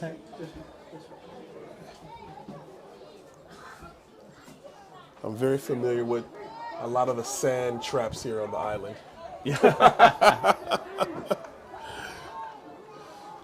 So Waimea, 1st and 10 at their own 3-yard line.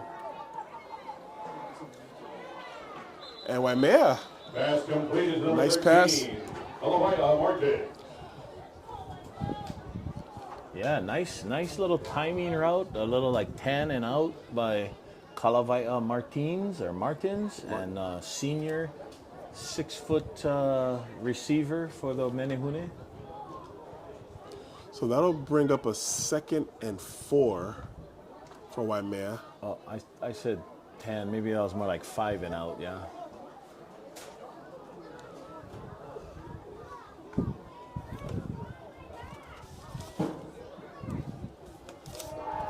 Pass play. Oh. Kobe Correa did a great job to get that pass off, but unfortunately they could not make the connection. Yeah, Waimea's best chance at completing passes against Kapaa are those quick Rollouts? quick passes or rollouts. But he's not going to have much time in the pocket, right? I mean, this defensive line, you know, they're going to eventually get to him pretty quickly.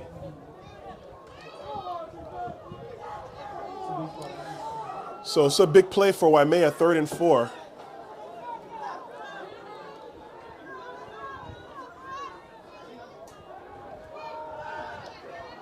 Goes for the pass, and it's picked off. Number 2, Eleo Keave with the interception. Interception. Unfortunately, he's going to get a little unsportsmanlike conduct penalty because after the interception, he kind of flicked the ball up. I don't think it was intentional, but he kind of just flicked the ball up, and it ended up hitting a Waimea player in the head. And so the referee immediately threw the flag, and I think that's going to probably be a 15-yarder. So unfortunately, that was pretty good field position, but it's going to back him up a little bit. So if it's incidental, do you think the ref still calls that, or? To me, it looked incidental, and I don't think there was any malice in that. But of course, I'm looking at it from one angle, right? The referee who threw the flag is looking at it from a completely different angle.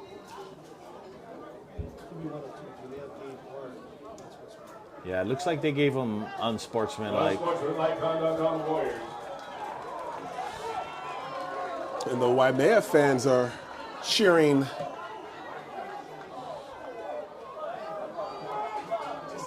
Yeah, I mean, with the way the game is being called so tightly, I mean, if you're Kapaa, after every play, you just need to just put the ball on the ground gently and walk away.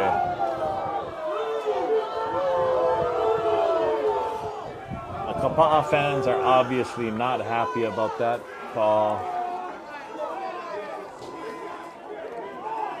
Neither is the coaching staff. Yeah.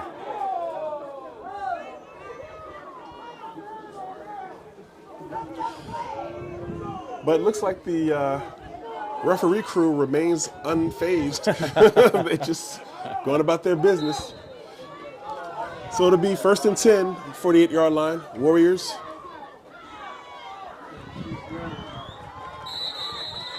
And there's a gang tackle by the Mini-Hoon. On the stop, number 68, Menehune. Also another tackle, number 24, Brandon Wilson. And looks like we got a man hurt. Yeah, that looks like Alakai Pigao Munden. Hopefully this is nothing serious. Nothing too serious, yeah. Yeah, they did seem to kind of gang up and tackle him on that one. It looks like maybe a cramp, the way they're treating this. Probably looks like But a that cramp. would be good news.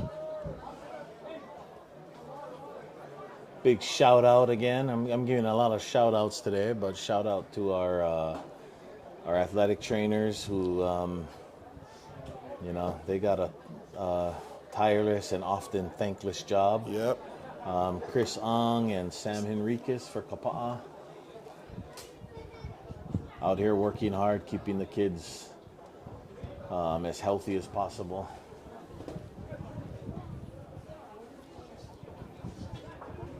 See, Mr. Cox is here, our principal. He seems to be quite talkative today. Yes, he is. Wearing the very fashionable Chicago White Sox cap. Yeah, he is a baseball guy, you know.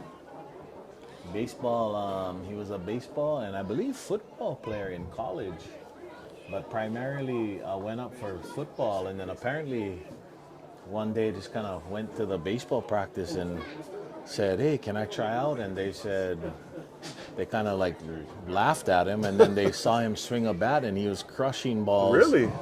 Of course, this is all according to him. You know. Oh, okay. I don't know, but as he told me the story, it was like, you know, like Robert Redford in The Natural. You know, Yeah. he was hitting home runs, hitting the scoreboard, lights going out. It was. No, I mean he was a baseball and I believe football player in college. So Alakai Pagao Munden was able to walk off on That's his great own. to see. So that was really great to see. Speaking of national treasures, Kauai treasures, Dr. Downs on the sideline here. The fake jet sweep and whoa. And the Kapaa faithful not too happy with what they consider a little extracurricular. I think that was all part of just a good tackle. And Yeah, I mean, I understand the frustration. You know, I don't think that was egregious but personally. I don't think so either.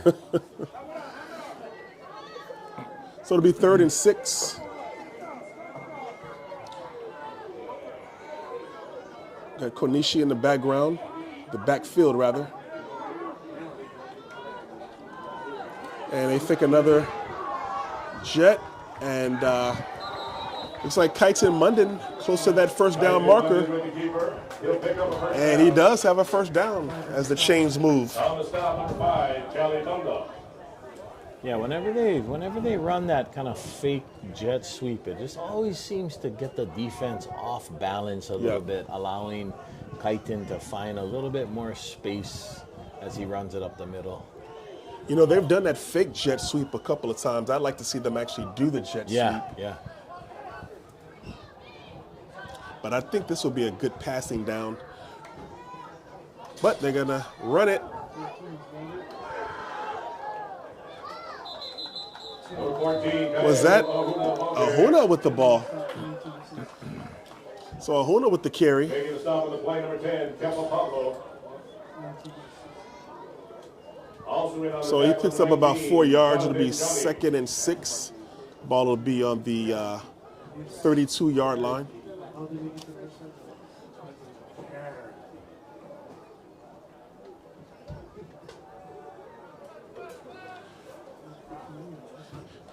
I would like to see a passing touchdown before this is all over, but nice move. Who's on the ball carrier? Waimea did a good job of recovering. Ahuna looked like he had a little On the stop, little number 8, daylight. Dryden Arbolera. Picked up 3. So it'll be 3rd and 3. And Kapaa with the nice hit by Waimea. Who's on the ball carrier? Ahuna got hit. Looks like number 50, 35, Jaden Sablan. Akoni Mata, as well as Also in on the tackle, number 50, Jaden Mata. Sablan also. Yeah, Jaden Sablan, a 6 foot, 240-pound senior. Woo! He was in on that like right away. He was not fooled at all. So 4th and 3.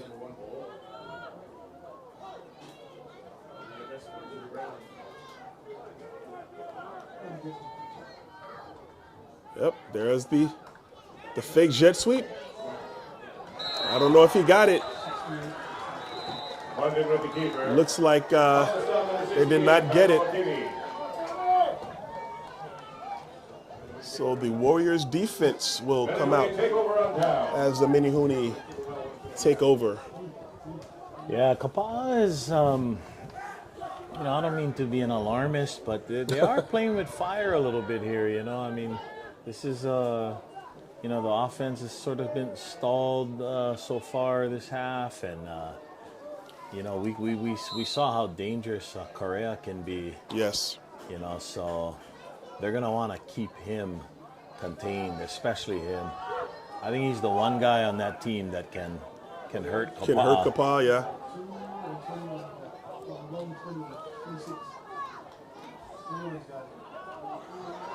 Oh, great hit Oh, he's still moving his feet though. Oh, and Share with the ball carrier.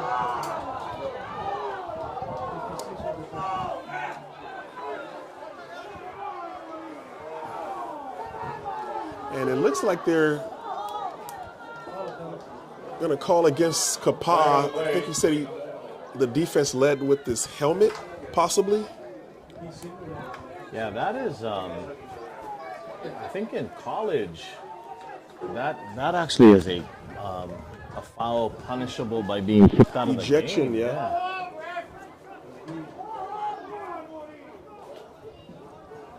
Warrior fans, please let the players play, let the coaches coach, and let the officials officiate.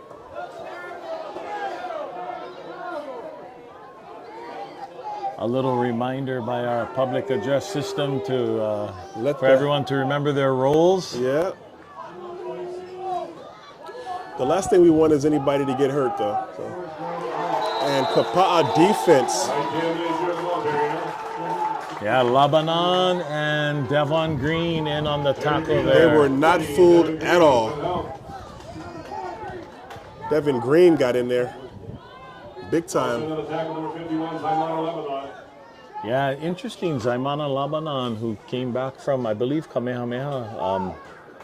Must have been a tough decision for him. Kamehameha is actually currently ranked number 1 in the Open Division. They beat St. Louis last week, and actually scoring the final winning touchdown for Kamehameha was Nainoa Melchor, who's a Kapaa boy.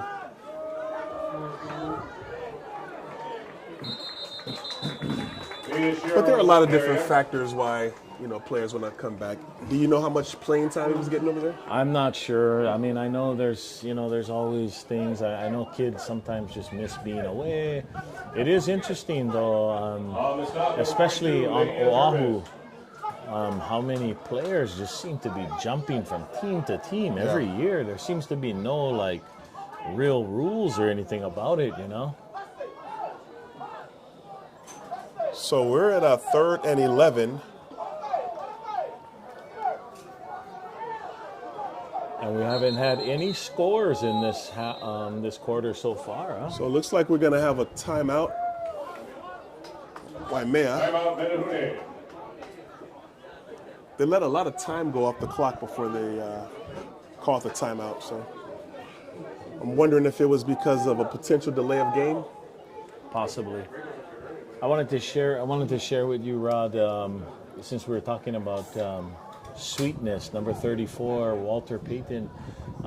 When I was fresh out of college, I spent a year working at ESPN in Bristol, Connecticut. No wonder you're so good. No, I mean, but but there was one time, and I was actually a production assistant. So on this particular day, I was just in the studio, and I was in charge of the scripts that day and running the teleprompter. And the in-studio guest on SportsCenter that day was none other than Walter Payton. So I remember sitting in the studio, looking at him, in person, just thinking, "Oh my gosh, I can't believe who I'm looking at," right? And sadly, within a few years after that, he passed away. But yeah, he was definitely one of my favorite athletes ever. Yeah, My favorite athlete ever also has Chicago ties, but it's in another sport. Wait. Michael Jordan? Yes, Of sir. course. Yes, Of course. sir.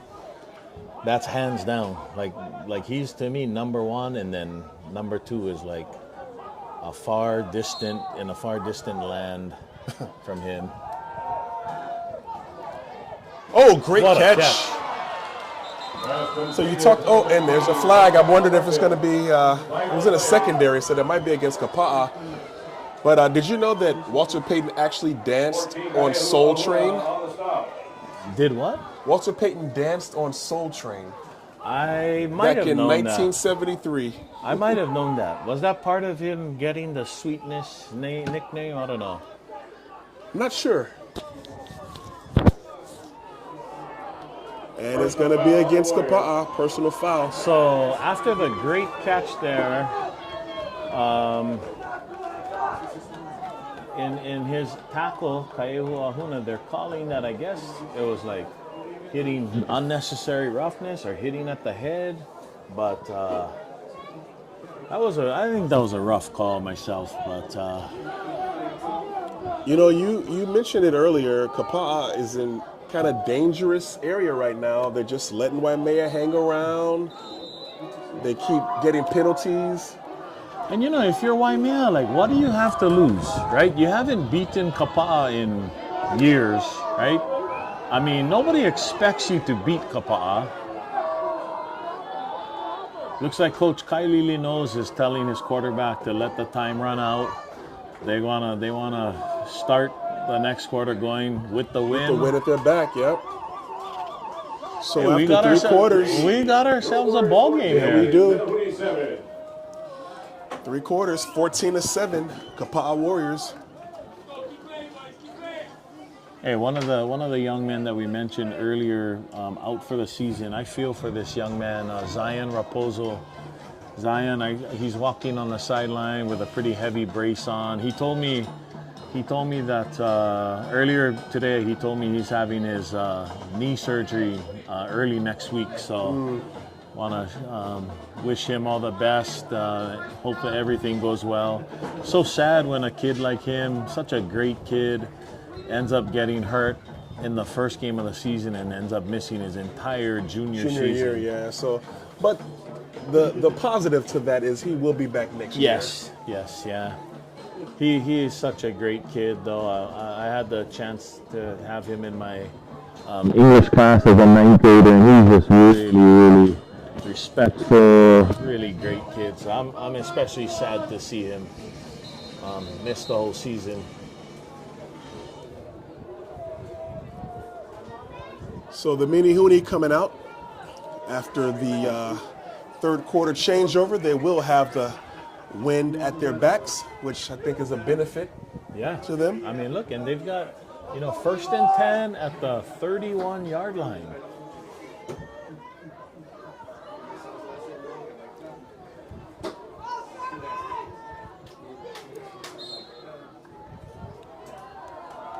And they go to pass. The ball is floating up there. Oh, nearly intercepted. Yeah, nice play there by number 27, Keely Williams. Keely is a sophomore. 5'7". And Keely's not the biggest kid, but tough, and he's got a bright future. Yeah, he does. Obviously, he's playing a little more because, normal safety Takazi Thomas is out. We also are missing usual starter Braden Bermoy. Yeah, so. But great play by Keely there. Our man's got to be careful with the pass. Oh, great first hit. Oh! That was a great hit. That was a great play there by number 20, Akasaki. Sammy Kalvaka. Speaking of athletes, I mean, Sammy is such, and he's another kid that had, I believe, injured. He was injured most of the season, just recently came back, but he played a big role in the state championship team last year when he was only a sophomore. But yeah, Sammy kind of hit him low that time, and then Tate Nakasaki came in for the hit him up high. Yeah. That was ferocious. So I'm mad with the player down, and it looks like that may also be a cramp. Which in the big scheme of things, you hope that's what it is. Yeah. Compared to ACLs and MCLs. And Right. You ever get a cramp in the middle of the night? Oh, those are the worst. Those. Yeah. Just one little move the wrong way and. Just stiffen up. That's why you're supposed to keep mustard packets next to your bed, I guess. Mustard packets. They say pickle juice also. Pickle juice, That's huh? it. Yep. Yeah, one problem with that, I never have pickle juice at my house.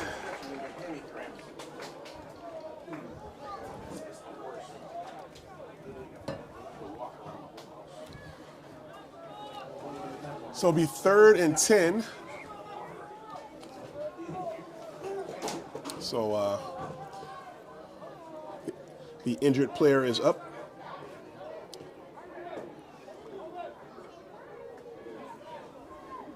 And I apologize, I happened to be looking away. I didn't get to see what number that player was. Oh, we got a little and the scoreboard malfunction. malfunction. Oh, it's back. Oh, just like that, it's back on, thankfully. So it'll be 3rd and 10. Oh, actually 3rd and 15. Going back for pass.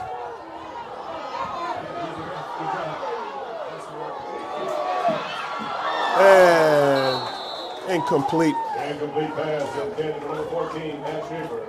You know, I think Correa might have had some running room had he held on to that ball. He had a lot of real estate. Breaking up the pass, number 14, Probably would have been the higher percentage play than to throw it back across his body into the middle of the field where you had one receiver and 5 DBs, defenders. It's, he's a young player, but I tell you, the rest of the KIF needs to be on notice that this young man over the next couple of years.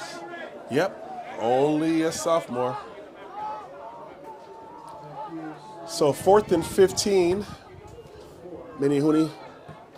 They punt it and it'll go out. Tried to go with the kind of directional kick there and,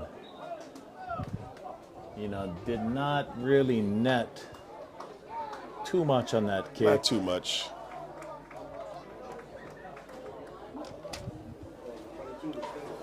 So we're in the 4th quarter. We only got a 7-point game, folks. Kapaa 14, Waimea Menehune 7. 11 minutes and 24 seconds left. Ball spot number 22. So now Kapaa will be going against the wind. 10 for the Warriors.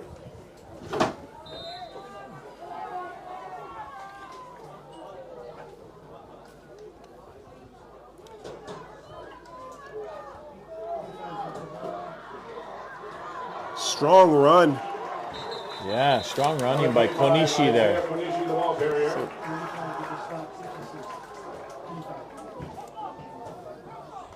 On the stop, number 35, Jaden Savon.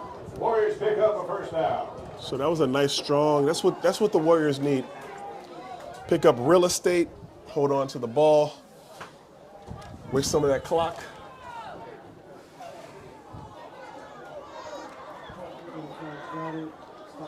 And Konishi, the ball carrier. Konishi once again. And hold on to the ball. Looks like Pablo with the tackle for the Mini-Hoon. He's a sophomore, 5'5".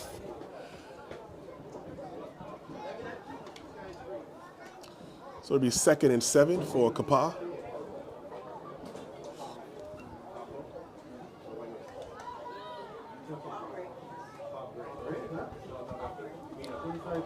Great tackle by Waimea. They were not fooled at all.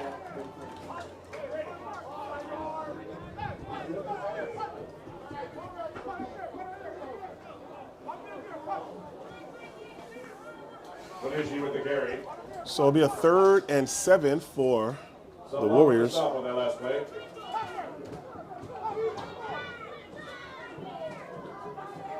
We'll see if Kapaa stays conservative.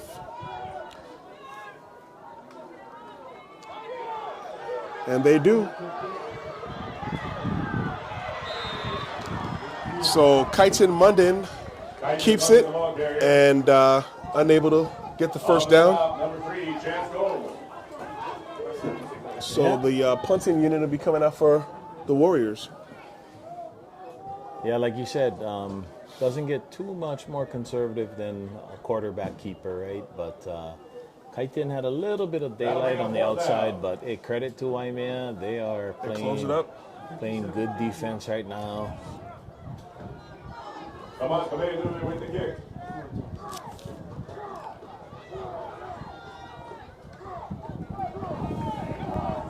And it'll take a Kapaa bounce.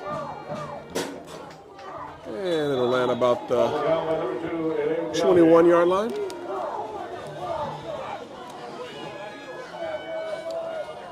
What do you think about the way the punter kind of rolls out before he punched the ball? You know, Stand 10. I like it, like when you see it in college and stuff, you know, because there's guys that are just so good at it, you know, it keeps that option of like, you know, fake and stuff like that. But sometimes in high school it makes me a little nervous because, you know, sometimes I wonder if they wouldn't be better off just traditional, just yeah. boot it, you know, because. You notice, you know, it takes a lot of coordination to be running and do that, punt you the know, ball. Yes. doing kind of that rugby kick, right? So Waimea, 1st and 10 on the 24. And Correa's got some daylight. Oh, he gets stood up. That is a great tackle. And I'm pleased to not see a flag for unnecessary roughness. That was a good, clean tackle. That was a beautiful open field tackle by Taden Akasaki, also known as Hopper. Hopper. Yes, that's what the boys call him, and I'm not sure what the origins of the nickname That was are, my next question. but yeah, he is known as Hopper, and he hopped right into to that tackle. So 2nd and 7, and it looked like Correa had some running room, but Only ended up with a couple of yards, huh? Hopper got him. Yep. So it'll be a 2nd and 7. And he just stood up.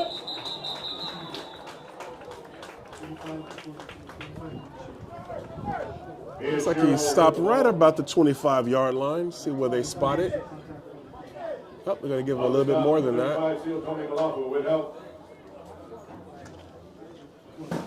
So it'll be 3rd and 5 for the Mini-Hoon. What do you think? I think this is 2 down territory, and I see 2 run plays.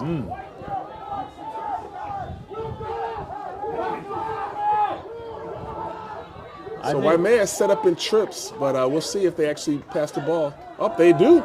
Elect to pass. And the receiver didn't know where the ball was.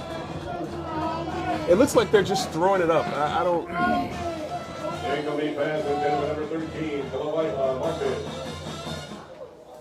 So that'll bring up a 4th and 5 for the Menehune.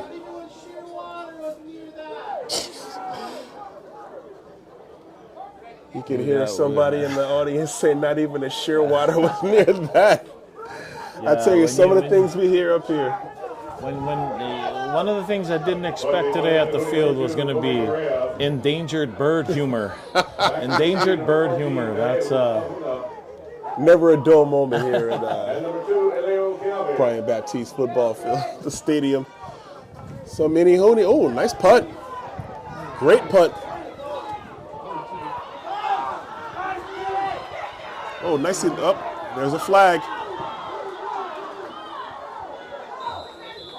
So it's going to be more than likely against the Kapaa Warriors. On the stop, number 21, Miyashiro. Also on the tackle, number 10, Kapaa Pablo.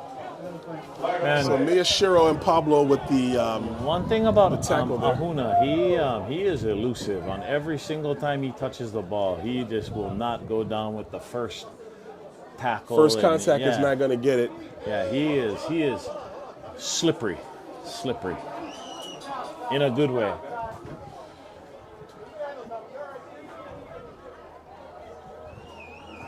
Blocking the back on the Warriors.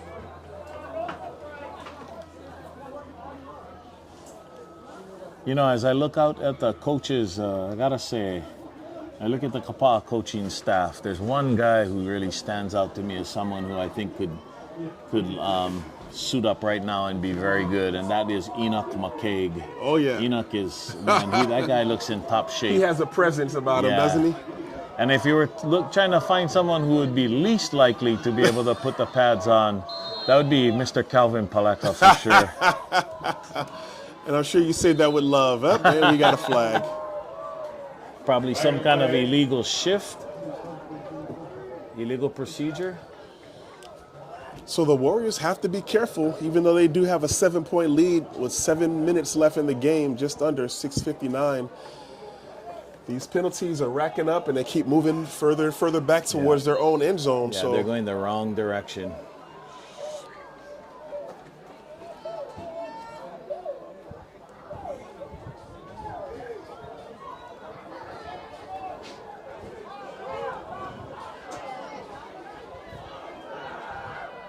First and 15.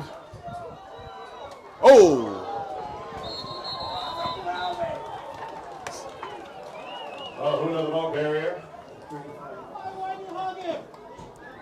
On the stop, number 35. So number Jaden 35, that was Jaden Sablon with the tackle. Yeah, that was a 6 big. foot, That was a big hit, and it 240-pound linebacker. Yeah. And it looks like Ahuna is hurt. Yep, that was a solid hit. So our trainers go out there to take a look. So if you're Coach Tressler, what you want is to get out of this game with a victory and no injuries.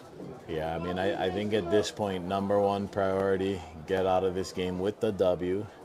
And, you know, of course, Kapaa is guaranteed a spot in the Division I tournament. However, if they lose a league game, then that possibly affects seeding in the tournament. Absolutely. And of course, if you are in this 6-team tournament at the end of the season, you want to get a bye that first week if you can. Yeah. You know? And Kapaa, by virtue of being defending state champs and, you know, having a, you know, presumably a perfectly Undefeated record, yeah. you would think that they would get one of the top 2 seeds and only have to play 2 games to win the state championship. Yeah. Last year, as you remember, they had to play in the first round against Kailua. Then they had to travel to Oahu and beat Damien, and then ultimately in the championship game. But, you know, if you can, especially with the injuries that we've had, you know, you would love to not have to play that first week of the tournament. That would be huge.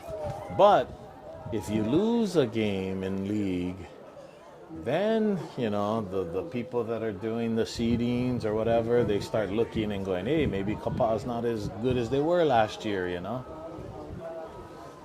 You do have to give the Mini-Hoon credit, though. Oh, yeah, definitely. I mean, and you know, I think you can't underestimate how difficult it is to play the same team. Rivals, yes. Yeah, you know like- each other's playbooks. Yeah. There's a familiarity. Yeah, and for Waimea, there's not really a big secret as to what Kapaa does, right? Right. And vice versa. Yes. There's not a big secret what Waimea does. And so,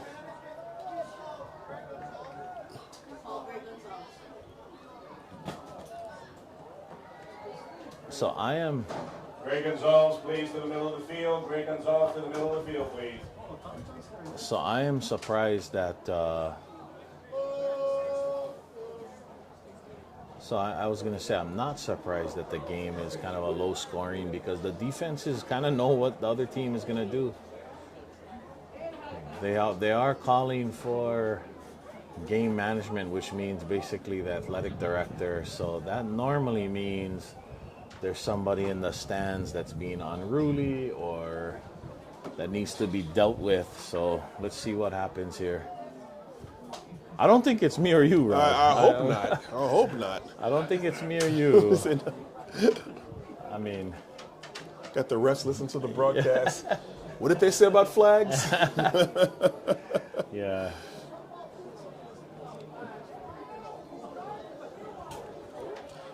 But yeah, normally I know a couple of weeks ago in Waimea,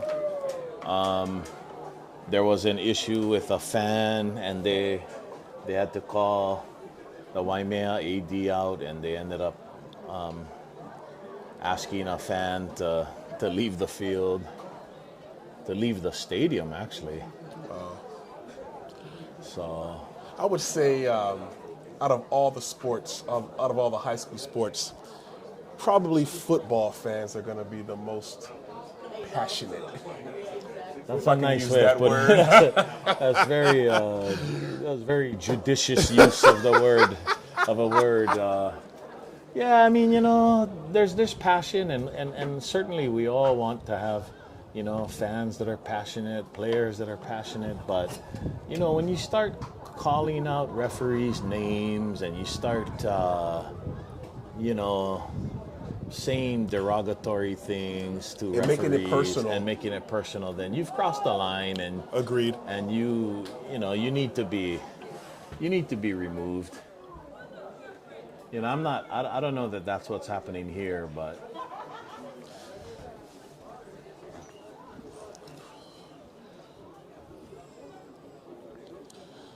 So the athletic director is talking to the head referee as well as the head coach. So we'll get to the bottom of this sooner than later. Still pretty much anybody's game right now. 14-7, plenty of time left. Definitely, and look where the ball is. I mean, the ball's at the 16-yard line.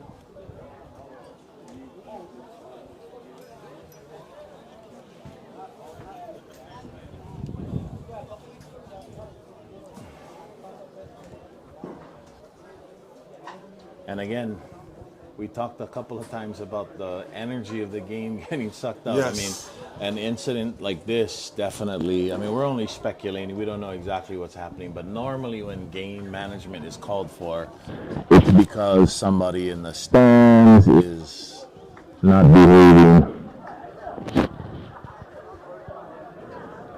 And maybe possibly some kind of announcement is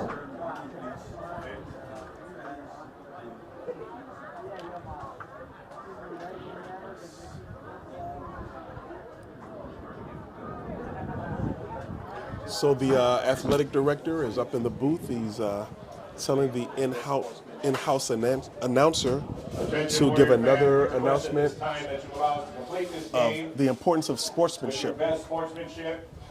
Please allow us to complete the game. Thank you. So an announcement has been made to remind the fans to be respectful.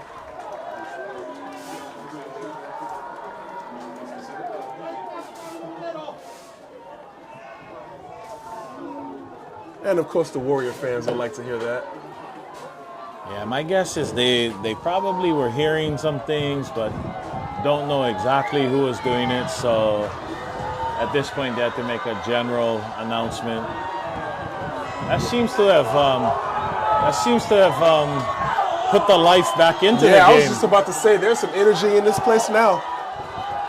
2nd and 15.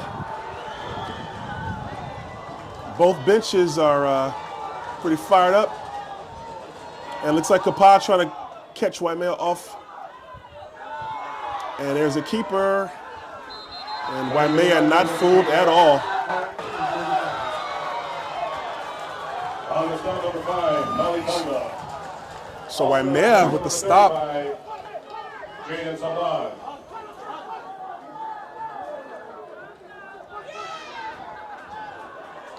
So 3rd and 15 on their own 16-yard line. This is a crucial 3rd down for the Warriors. And I'd be surprised if they do anything but run here, but let's see. Up, they go for the pass.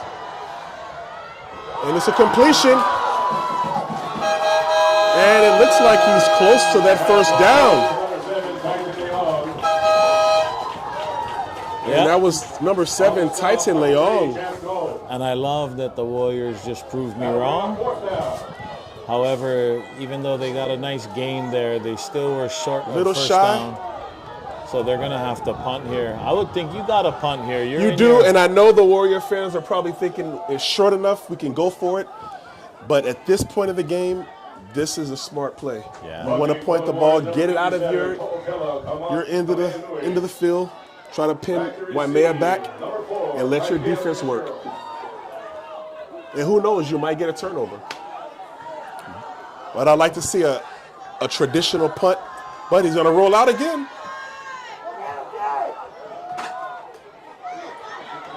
Great tackle. That was a great tackle. Looks like number 27, Keaton Williams. Great open field tackle. Yeah, great tackle by Keely Williams. Keely has been big for the Warriors today. You know, he's filling in for a couple of the injured starters, and so great to see him make a big play on special teams. And now with Ahuna hurt, now they've brought in yet another defensive back, number 16 here. That's Dustin Jervis. Dustin Jervis. So the Waimea correction, the Kapaa crowd getting into it. Shannon defense. And incomplete pass. That was intended for Martins, but Korea unable to connect. You know, if I were Waimea, I would try any play where you had Correa rolling out with the option to pass or run. Yep. Because I think the only way Waimea is going to beat Kapaa now is with another big run by Correa. Oh, it's going to be illegal motion.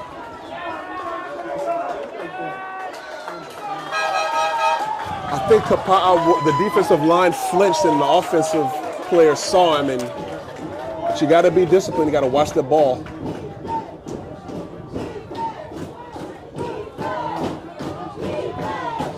So you can hear chants of defense by the Kapaa Warrior faithful right below us.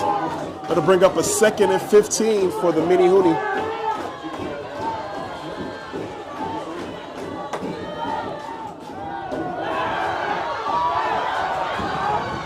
Correa. Oh, he had a wide open. Number 13, Martins could not hit him. Yeah, he had Martins kind of open, running down the field against Jervis, who just came into the game. So, you know, unfortunately, he was under such duress because he, you know, the snap and the pressure. Yeah. The snap was fumbled.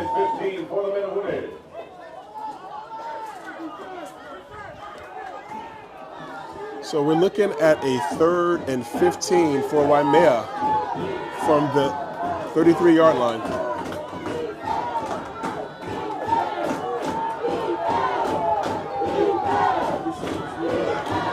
And they can't convert the screen. Incomplete pass intended for number 4, Kapaa. That'll bring up what I liked about Miyashiro, he's pretty heads up. He wasn't sure if the ball was across the line of scrimmage or not, or lateral. Yeah. So he hustled. So you can see his IQ. I like that. Yeah. So good stand by the Warriors that time. Punting for the Menehune, number 2, Kobe Correa. So Kobe Carrera, he may, will he punt or is it a fake? Oh, he got the punt.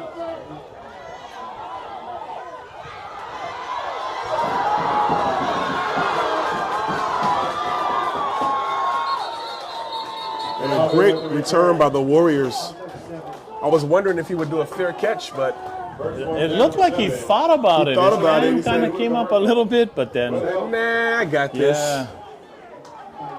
And it worked out. Also another tackle, number 50, Akoni Mata.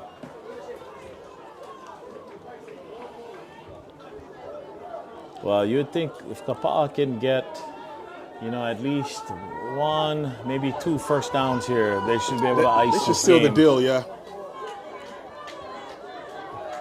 But the problem is they have not really been able to move the ball with... Not the second half anyway. Yeah, in this second half with much consistency. Do I dare say we've seen a lot less penalties this half? Not to jinx us. Konishi, the ball carrier. So Kanishi doesn't get too much room there, but On the stop, number 34, Tyler Aranio. looks like he got 2 yards. So it'd be 2nd and 8 for the Warriors.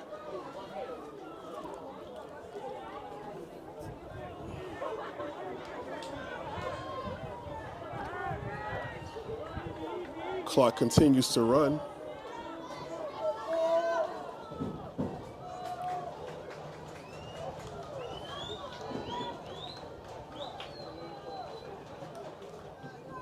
And they Kanishi with the carry.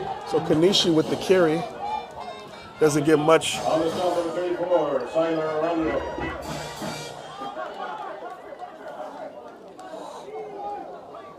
And the Warriors are playing it real conservative right now.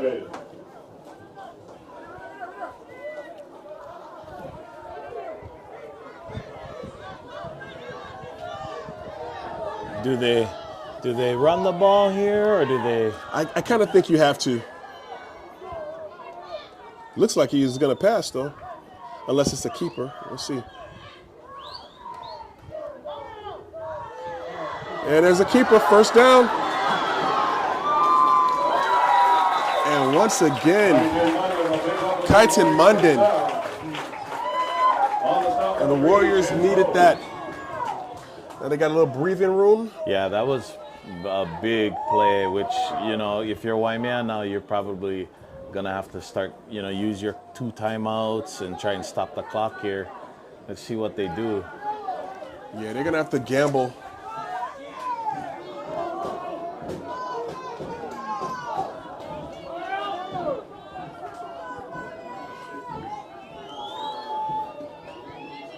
I would almost bring my linebackers up in blitz.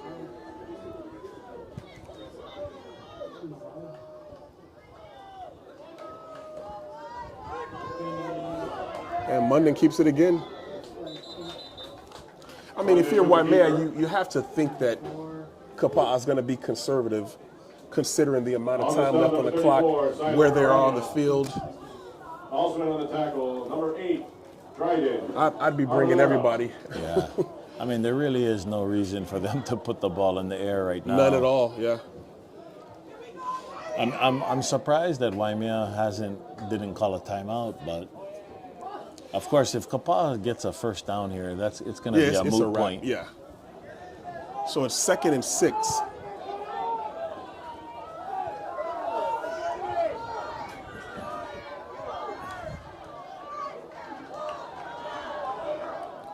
And another strong run by Kapaa.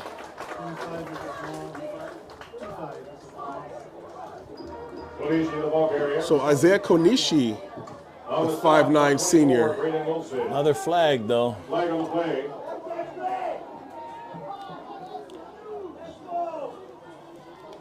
That's kind of a late call, huh? Illegal procedure.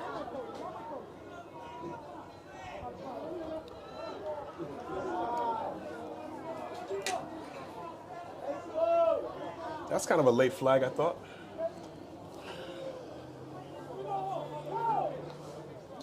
So that'll make it 2nd and 11.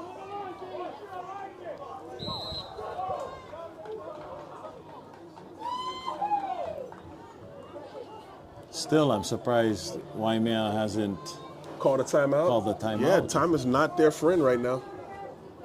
I mean, it's almost like they're conceding the loss. I would say if you after this play, Waimea has to call a timeout, no matter what, right? Unless it's an incomplete pass. And there's another keeper. And Munden still running. Oh my goodness. That was a run. Now the question is, does Kapaa call a timeout and try and score a touchdown? You know, I think they just want to just get out of here like we talked about earlier. Just get away with the W and no injuries. And I think they'll be content. Well, I don't think Mikey Tresser will be content, but they'll take that. Right. Tough running there by Kaiton Munden. I mean, he dragged, Yeah, he did. a good part of the defense, about 10 yards there. I like to see Konishi get this one. Oh, and they're going to kneel. Munden will take the knee. And it looks like Waimea is conceding as Kapaa takes a knee, and Waimea elects to not stop the clock. So after that first down, how come the clock was stopped? I don't know. I mean, when you move the chains, but once it gets set, doesn't it start again? Yeah. And once again, Well, Kaiton Munden takes a knee, and that will do it. So after 4 quarters of play, the Kapaa Warriors pull out a victory. 14. Waimea Mini-Hoon 7. yeah, I think a gritty win by the Warriors. I mean, again, not to make excuses for them, but there are a lot of injured players right now. And, Even this game. yeah, even in this game. And when you think about it, you're getting other guys in there who are getting experience that probably will pay off for you later on. So, if you look at the bright side, it's building depth for the team. Absolutely. And so I think it was a tough fought game. You got to give Waimea credit. They came to play. Yes, they did. And for a minute, it seemed they were in the game, only trailing by 7. Yeah. And they did have momentum at one point, but Kapaa showed the grit. They showed why they're state D1 champs. Right. Yeah, I think both of these teams, when they get down, it's hard when you don't really have a passing game to Yes. like get yourself, score when you only got a minute left or 2 minutes left. That's hard to do when that's not really in your DNA, right? To pass the ball.